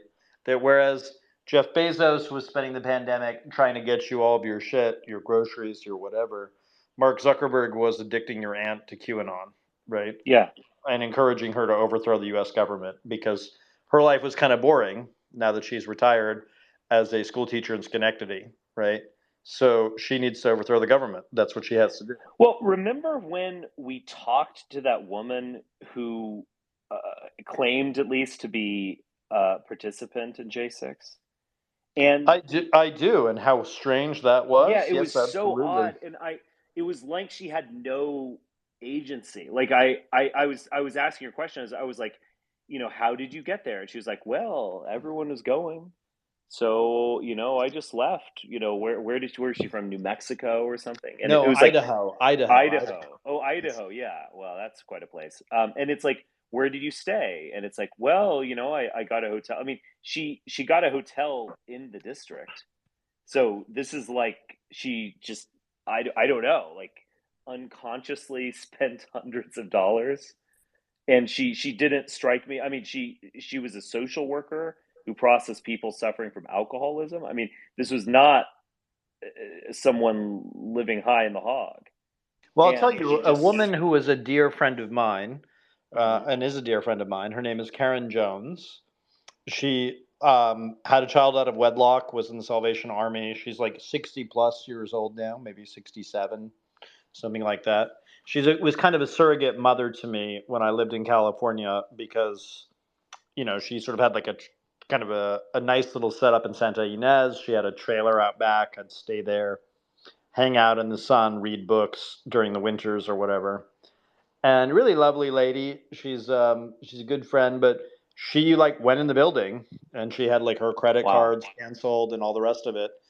And if you Google Karen Jones January 6th, you'll see it. And she like led people to Pledge of Allegiance. She was like strongly encouraging people to be nonviolent. She's not a violent person, thank God.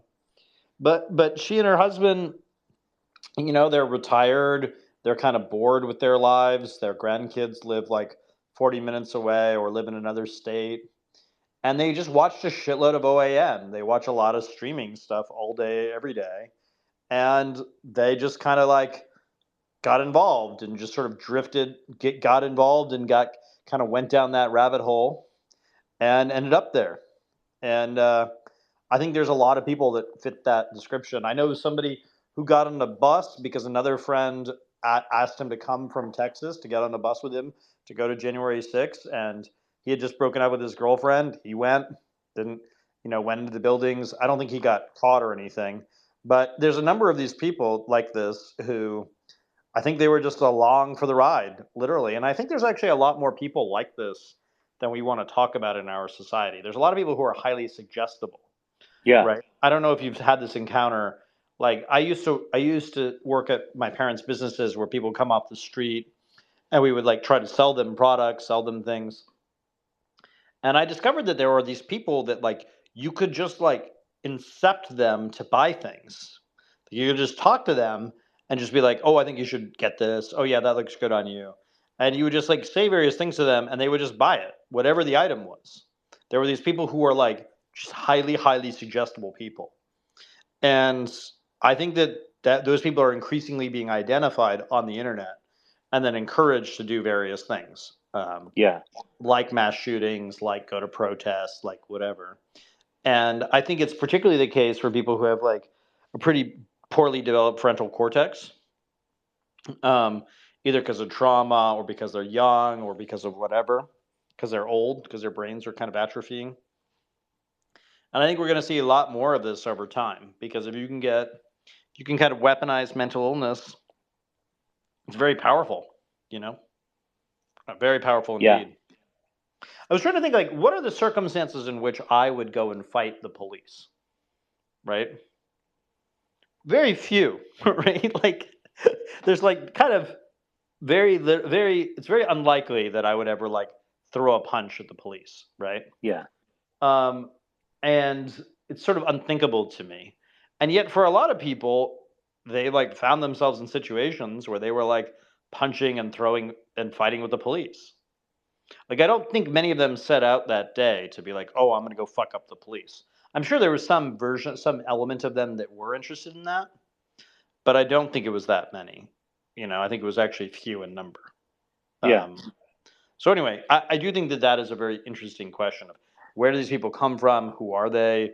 Who funds them? Who encourages them? And like, yeah. And maybe Neuralink will help us identify these people right away so they can be compelled into buying Teslas, right?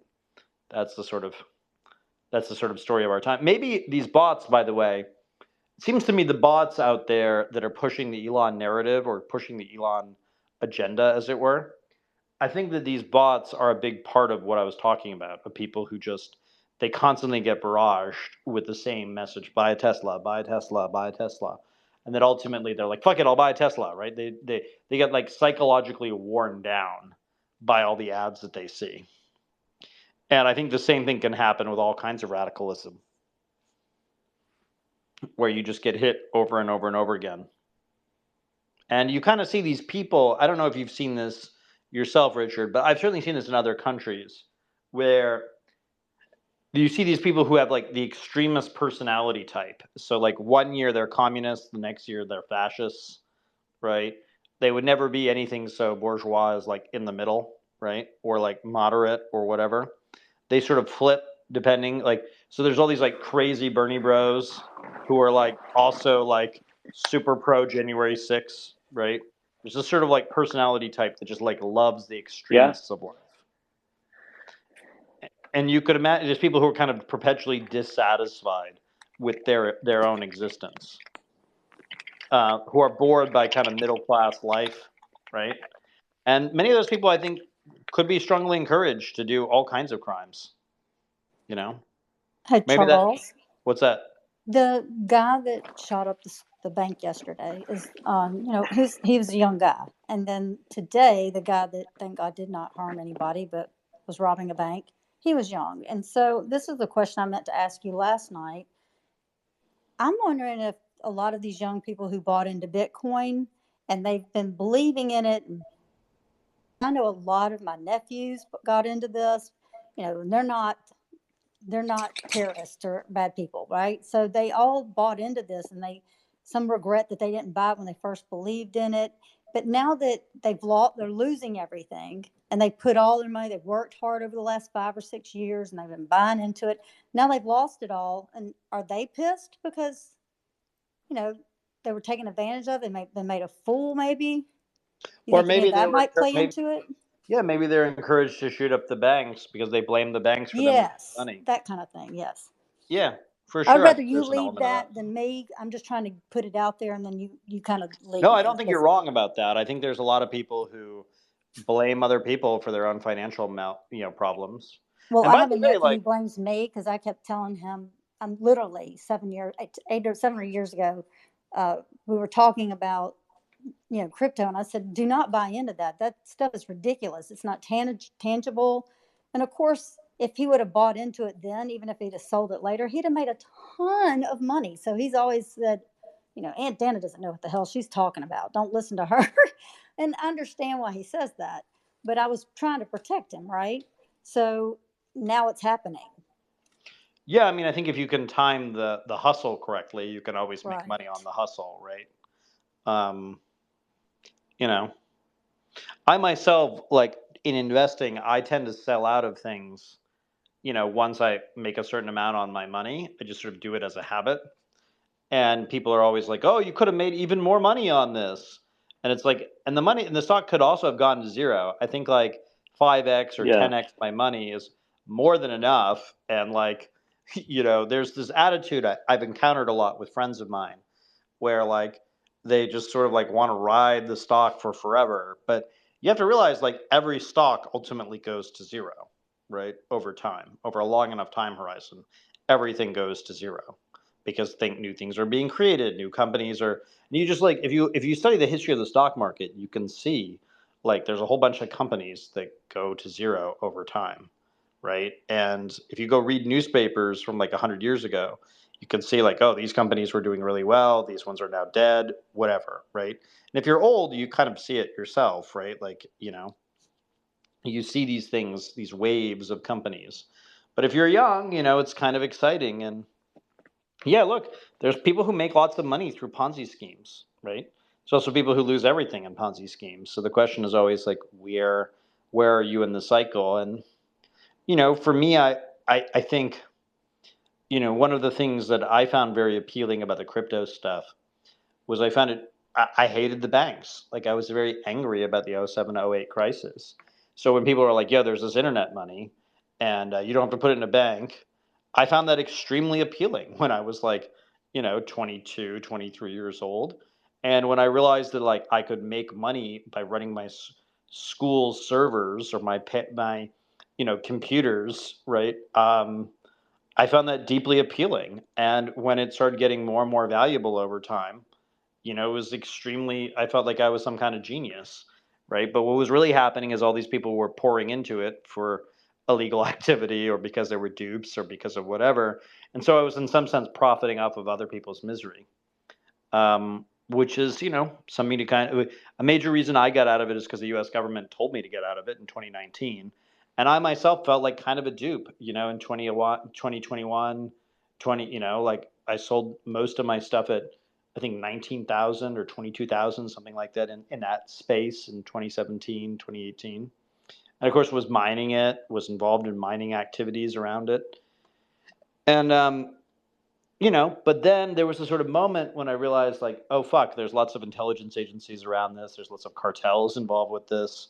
I sort of intuited that like, hey, if I have all my private keys in my head and somebody puts a gun to my head and asks me for my private keys, I'm probably going to tell them what my private keys are, and they're probably going to shoot me in the brain. So like maybe it's kind of dangerous to own this stuff. So I had I sort of changed some of my views on it over time, but that required me entering my 30s, and that required me thinking obsessively about these things. And what I like to do with all my investments, because I'm kind of like crazy, is I like to think of like the evil Charles. How would I fuck myself if I were fighting me? And I sort of like have this sort of schizophrenic, game that I play where I sort of argue against myself. Like, maybe Aptera will fail because there'll be like some giant cloud that happens, because of like a volcano exploding, and all the solar investments I have will go to zero, like Krakatoa style or something, right? Or maybe, maybe all this water saving technology will be useless because there'll be some giant monsoon that nobody predicted. Right. So I try to think of like, what are the ways in which my investments, however secure I think they are, might go to zero, and like, what do I think the probability of those events are? Right. That's sort of typically what I like to do. And I also think in general, I think a lot of young people, they don't really know like how to think about stocks or investing or value or whatever. They just like, they don't know shit. And they see a bunch of their friends or friends of friends making money, and they're like, fuck it, let's join in. And, that's, I think, a huge aspect of it as well. They get it off the internet as well, too. So that's dangerous. Yeah, they're hounded by this stuff, right? Right. I now have a 3-pronged test that I use for all my investments, which is, is it good for my soul? Is it good for my country? Is it good for my family? And if something doesn't pass all 3 of those tests, I just don't engage with it. I just walk away. Whether it be social, business, whatever, that's basically been my approach for the last few years. And it's kept me out of a lot of trouble. I think it might have even kept me out of jail, because somebody I know who's up to weird stuff, I think he's probably ultimately going to end up in prison. And I did not invest with them or get involved with them because of that 3-pronged test. So I don't know. It's always challenging to tell young people things because, you think to yourself, when I was that age, would I have believed me? And the answer is I probably would have told the older version of me to go fuck myself. That's just sort of how it is when you're young. You sort of think you know everything. When you were talking about the bioplastics and stuff, and that's what you wanted to invest in. Yeah. I have a question for you. All right. So you've mentioned that Biden could seize a lot of the stuff that foreign people are doing in our country, like real estate and things like that. Well, here's my thought. You're somewhat anti-cannabis, which is fine. I understand why. I'm medical is my where I'm at, but genetically, I agree with you. If it's not good for your body, then I'd love to be able to genetically find out. Just to be blunt about it, right? So like 1 in 200 people have genetically, likelihood of developing schizophrenia from smoking dope. And that's a lot, if you ask me. And like, so if you just think about it, if you're a hostile intelligence agency and you want to produce a lot more schizophrenics in the United States, you just invest a shitload in weed, and then you will produce more schizophrenics. That's too many. So my point is that maybe you're biodegradable. If he wanted to seize their Russian, Chinese cannabis LLC offshore accounts that they're doing through C&T Corporation out of California, if they'd like to do that, that is a perfect bioplastic replacement, because you can do all kinds of things with cannabis, kind of like bamboo. And the oil in the cannabis is kind of like a nice hard, because I know how to chemically cook it and stuff like that. So I think of the different could well be. I mean, I don't know what the answer is on the bioplastic side of it, right? Well, I think cannabis could be a secret, just like hemp. I mean, look into it. I'm sure there's lots of solutions to the problem, right? The question is, are they cost competitive? will the state get involved? Like the state got involved in a lot of ways by helping the plastic industry grow, right? So like John Huntsman's family made shitloads of money off of the plastics industry. But Right? plastics is bad, right? Isn't that what you're Of saying? course, plastics causes all kinds of cancer, causes all kinds of problems, and yet John Huntsman's family is allowed to keep their billions of dollars.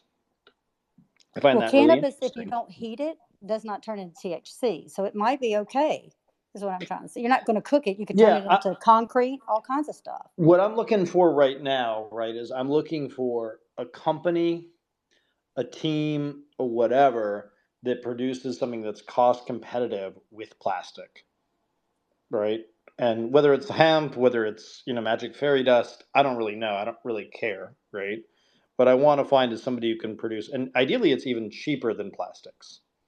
Because if you think about like what I was saying earlier, is that there's like a new triad, right? And they all kind of revolve around the sun, right? It's all about energy from the sun. There's genomics, which is the study of life, which is all about the sun getting energy from photosynthesis, other animals eating the plants, whatever. Then there's solar power in climate tech, right, which is ultimately how a lot of the technology is going to go. It's going to be solar in origin. And then the satellite technology, which is used to identify, neutralize threats, turn off vehicles of the enemy. All of that is powered with the photovoltaic cells that power up the satellites. So that's kind of like how I'm thinking about these things.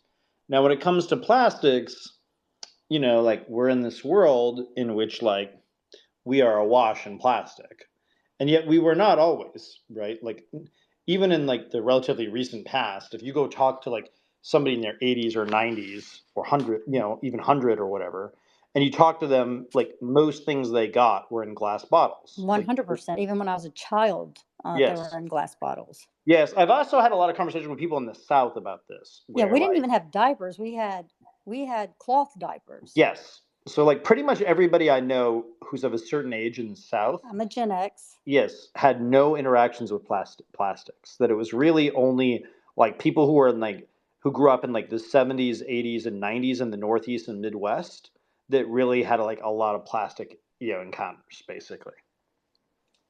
So obviously there's lots of microplastics in our food. There's lots of microplastics in our water. There's lots of like issues with plastics generally. And the state has done very little to really go after and address these issues in the United States.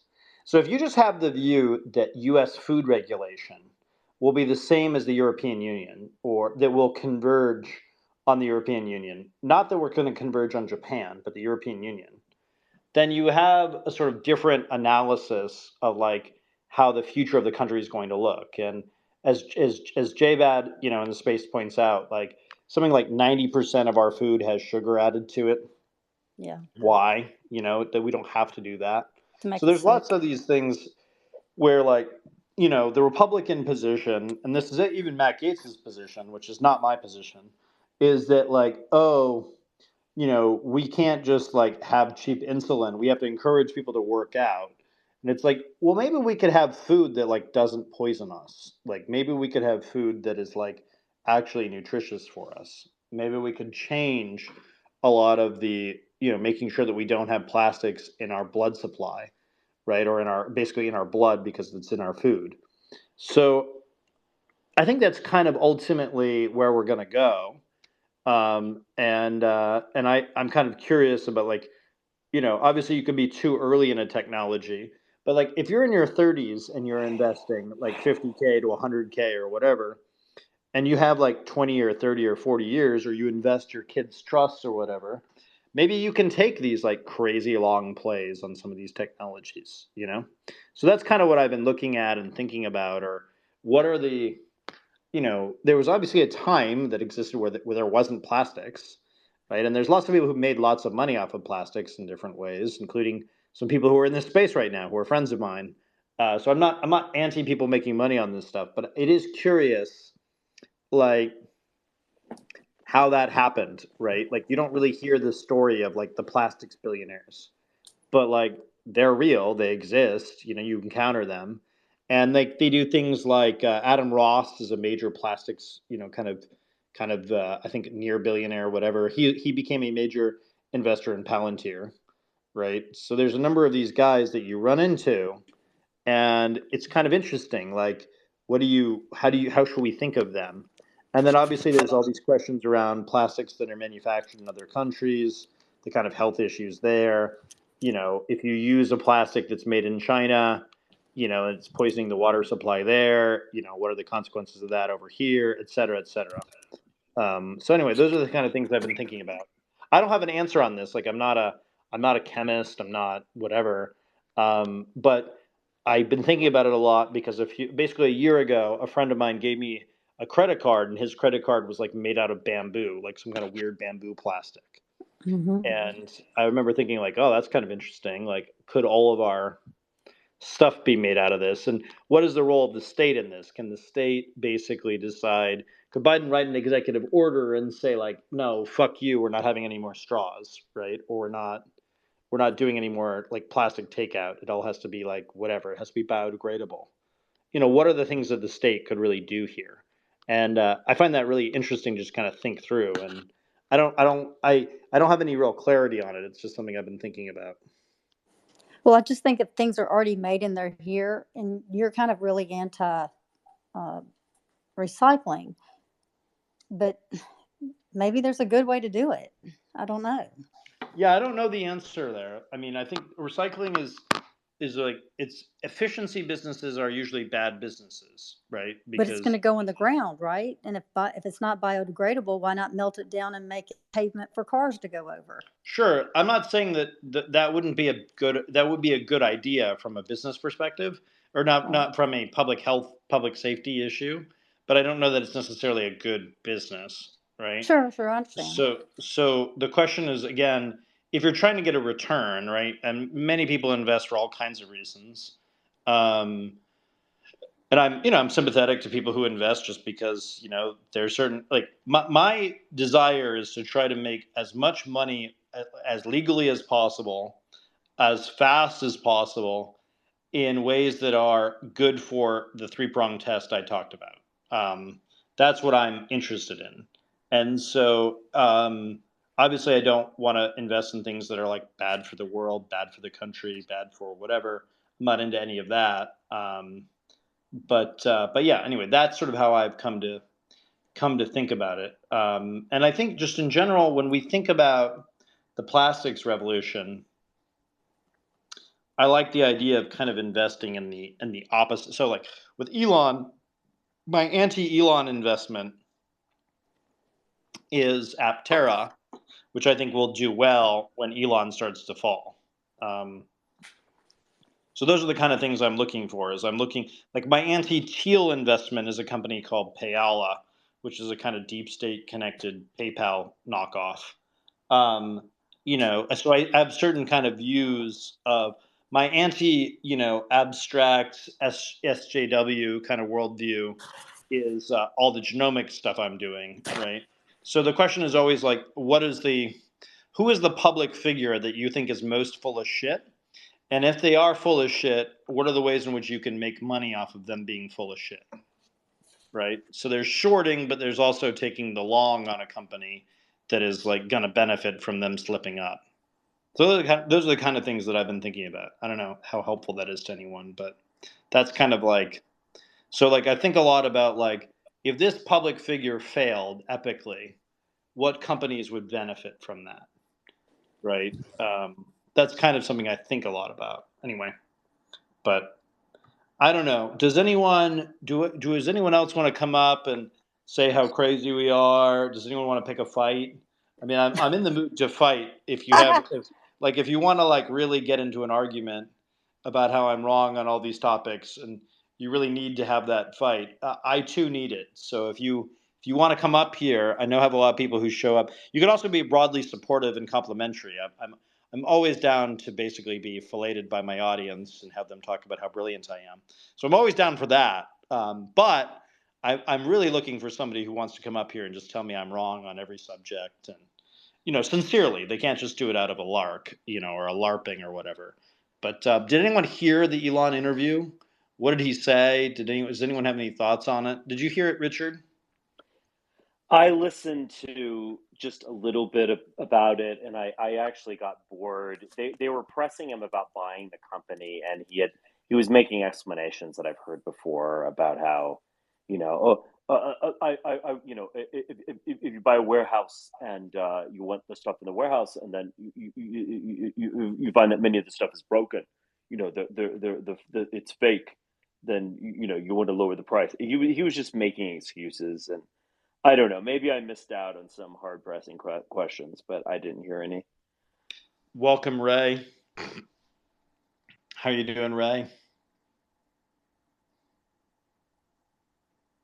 Ray, sir, you have the floor if you want to speak. If not, we're going to boot you, just on aesthetic grounds. So you have 5, 4, 3, 2, Oh, 1. yeah. Well, you asked Yeah. for All right. people that were complimentary of you, and I was just going to say that, if people that were running the world were as smart and brilliant as you were, then we live in a lovely world. And well, flattery will get you everywhere. Yeah, Ray. so that's all I was saying. Yeah. That's all I wanted to contribute. You're the man. You're great. Love you. Yes. Yes. Richard, this is too much for dear Richard, so he's leaving. Well, Richard, I Richard is have also some a wonderful person. disagreements with old Richard, but you're right on. Nobody's perfect. Yeah, well, Richard, you're Richard. pretty close to perfect. I see Lovely May is in the space too. Charles I'm going to Johnson's invite. pretty close to perfect, if you want my opinion, but Well, thank you, Ray. Okay, Thank you, that's Ray. all I This is a wanted to bit say. much. I'm gonna. No, that's good stuff. Yep. Thank you. Yep, no problem. Yep. I will. I've invited up Lovely May as well, and Patrick. I see Patrick is here, so Patrick is welcome up as well. Yes. So anyway, but I was honestly hoping somebody would take up my challenge to have a real fight, but alas, here we go. I don't know, Tom. Do you want to come up as well? We'll have Tom up if Tom wants to come up and talk some shit. I don't know. Did anyone watch the Ben Shapiro stuff the other day? That was sort of noxious as well. I don't know if people saw that, the Ben Shapiro nonsense. It was terrible. Really kind of disgusting watching him sort of prostrate himself over Harlan Crow. I've been meaning to write something about Harlan Crow, but I'm sort of unsure of how to do it. It's sort of like, it's sort of rude in a way to do a piece about Harlan Crow because he's like clearly not the old mobster he used to be when he was a younger man. He's sort of old now, so he's sort of like he's done his criming in the past, or his shakedowns in the past. So it's sort of like it's kind of like when you use a trans person's name, you dead name them or whatever from their past. It's kind of like that with criminals after a certain sense. The sort of statute of limitation runs out. You can't really say as much as you might want to. And you're supposed to believe that, like, he just, out of the goodness of his heart, he just, wants his boy Clarence to have a good time with his wife, in Indonesia on the super yacht, as one does. So you're supposed to believe that that's just like very normal. And I don't know about you guys, but I've known some really, really rich people in my day. Ain't none of these guys ever offered me on, a super yacht, experience. And I suspect it's probably because I wasn't on the Supreme Court. Might be something to think about. I don't know. Isn't that the same country where Oleg Deripaska's little lover girlfriend was teaching sex classes before she got arrested? Oh, well, there's all kinds of weird sex stuff going on in fair Indonesia. So that doesn't even surprise me all that much, to be honest with you. That's kind of like, Well, when that's Clarence kind of par Thomas for the is going course. with them with Jeannie, I don't care for that, Yeah, it's kind of par for the course, though. I don't get super jazzed up about that kind of thing. That's kind of like whatever. What I find interesting about it, though, is like spending that kind of money, and they're like, oh, well, he didn't have business before the court.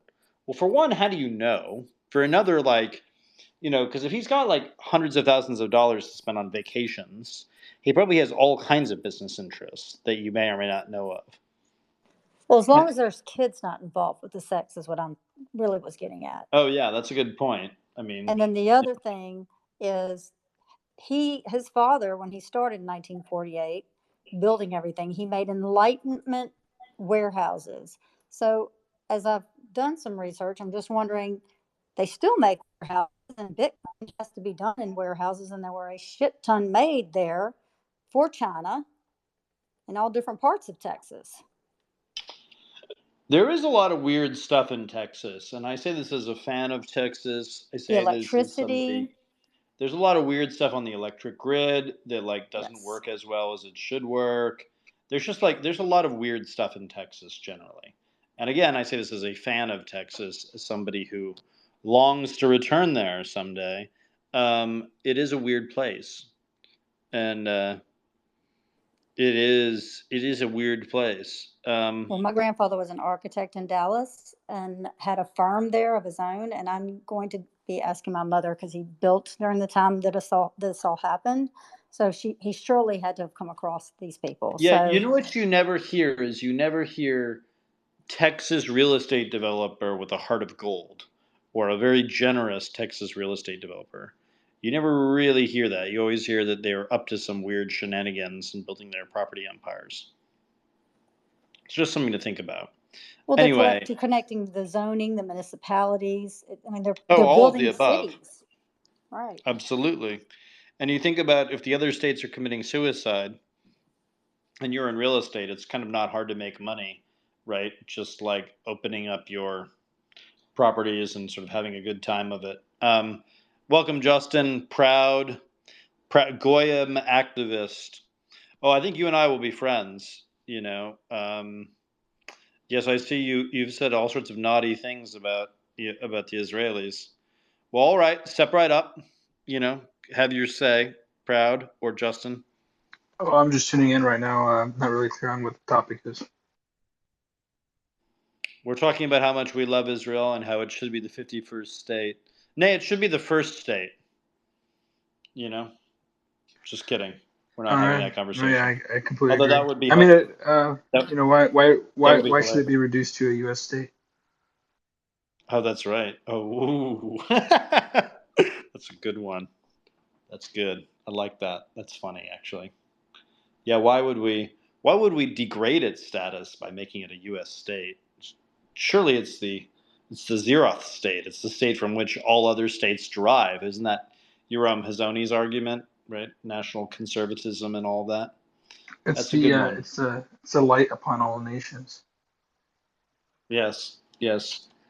And yep. Of course, I always say to people that the great moral question of our time when it comes to China and Israel is whether or not your children will live as Uyghurs or as Palestinians. That's the sort of choice that they get in the coming democracy. I completely agree. Yeah, I think Yeah. you know, I think there's I think it goes much beyond foreign policy, right? I mean, if you think about the foreign policy element in terms of Israel, I think the damage in terms of what's happening to the U.S. is not really related too much. Well, I mean, its foreign policy has been devastating, but when you think of what's happening internally, the loss of all identity, right? I mean, not just cultural, ethnic identity, religious identity, sort of changing the nomenclature and definition of gender. When one breaks down somebody that, if you have no culture, if you have no ethnicity, if you have no religion, if you don't have a gender, what exactly are you? If you're nothing, you stand for nothing. Well, you are nothing. probably a John Lennon. You're a John Lennon song, right? Yeah, I mean, I'm not too familiar with his music, but there's no people. No. I mean, look, I get your point. I mean, it's not wrong. I think it's maybe overstated. Maybe. At least we have to hope it's overstated, right? It's one of those. It's one where you have to sort of hope it's. Well, I think that's I think when you look at the left and the right in the U.S., it's very interesting. And I say this as an outsider. I don't actually live in the U.S., but where do you live? In Dubai. Okay. Yeah. What brings you talking about these sorts of questions? I mean, the U.S. foreign policy has been really devastating to the region where I'm from. I think its overemphasis on supporting Israel has really led to big mistakes in terms of things that have been really bad for both the United States and the people of the region, but at the benefit of the Israelis. And yeah, I guess I would argue that it doesn't even benefit the Israelis. I would argue that it benefits certain Israelis. possibly, But yeah, that's interesting. yeah. That's a different take, and yeah, I made the argument that Israel itself is suffering an occupation where it has all these oligarchs that are tied in with China or tied in with with Russia or whatever that really kind of like prop up Bibi, and that's sort of like that's a sort of secret history there. yeah, I think that's certainly it. I think one of the things about I think you're right in the sense that when it comes to the Israelis, because they know, for example, that they have what is termed, and this is sort of an anomaly in human history, what is termed unconditional support between two allies, and that's an anomaly because no two nations' interests in human history have ever perfectly aligned. I mean, even the United States at some point fought a war with the United Kingdom. So there were diverging interests, and at some point, those diverging interests turned into conflict. So at no point in history did ever two nations, no, even brotherly nations, even like look at between Ukraine and Russia. Sure, I mean, you could say the seeds of discord was sort of planted a lot earlier in history, but still, it's unprecedented that you have Slavic-speaking Ukrainians. Slavic ethnic Ukrainians who are Slavic, Russians who are Slavic, who are both following sort of an Eastern Orthodox Christian theology, killing each other in such large numbers on the battlefield, hundreds of thousands killed, possibly on both sides. So I think when you talk about this unconditional support, when you talk about unconditional support, that is really a historical anomaly, and there's something that is really, I guess like there's something there to really hone in on to really figure out and untangle like why do our politicians in the U.S. say such things? It is an interesting question. Of course, our is the operative question here because it's not really yours if you're in Dubai, right? So, but I take your point. Like, why are American politicians so enamored of Israel? And I put up in the Jumbotron a piece I wrote about Israel's other occupation, which is what I call it. Yeah, it is an interesting question. Why do these things happen? I think it's. I have a take on it if you want to hear it, but let me know. I'm happy to share.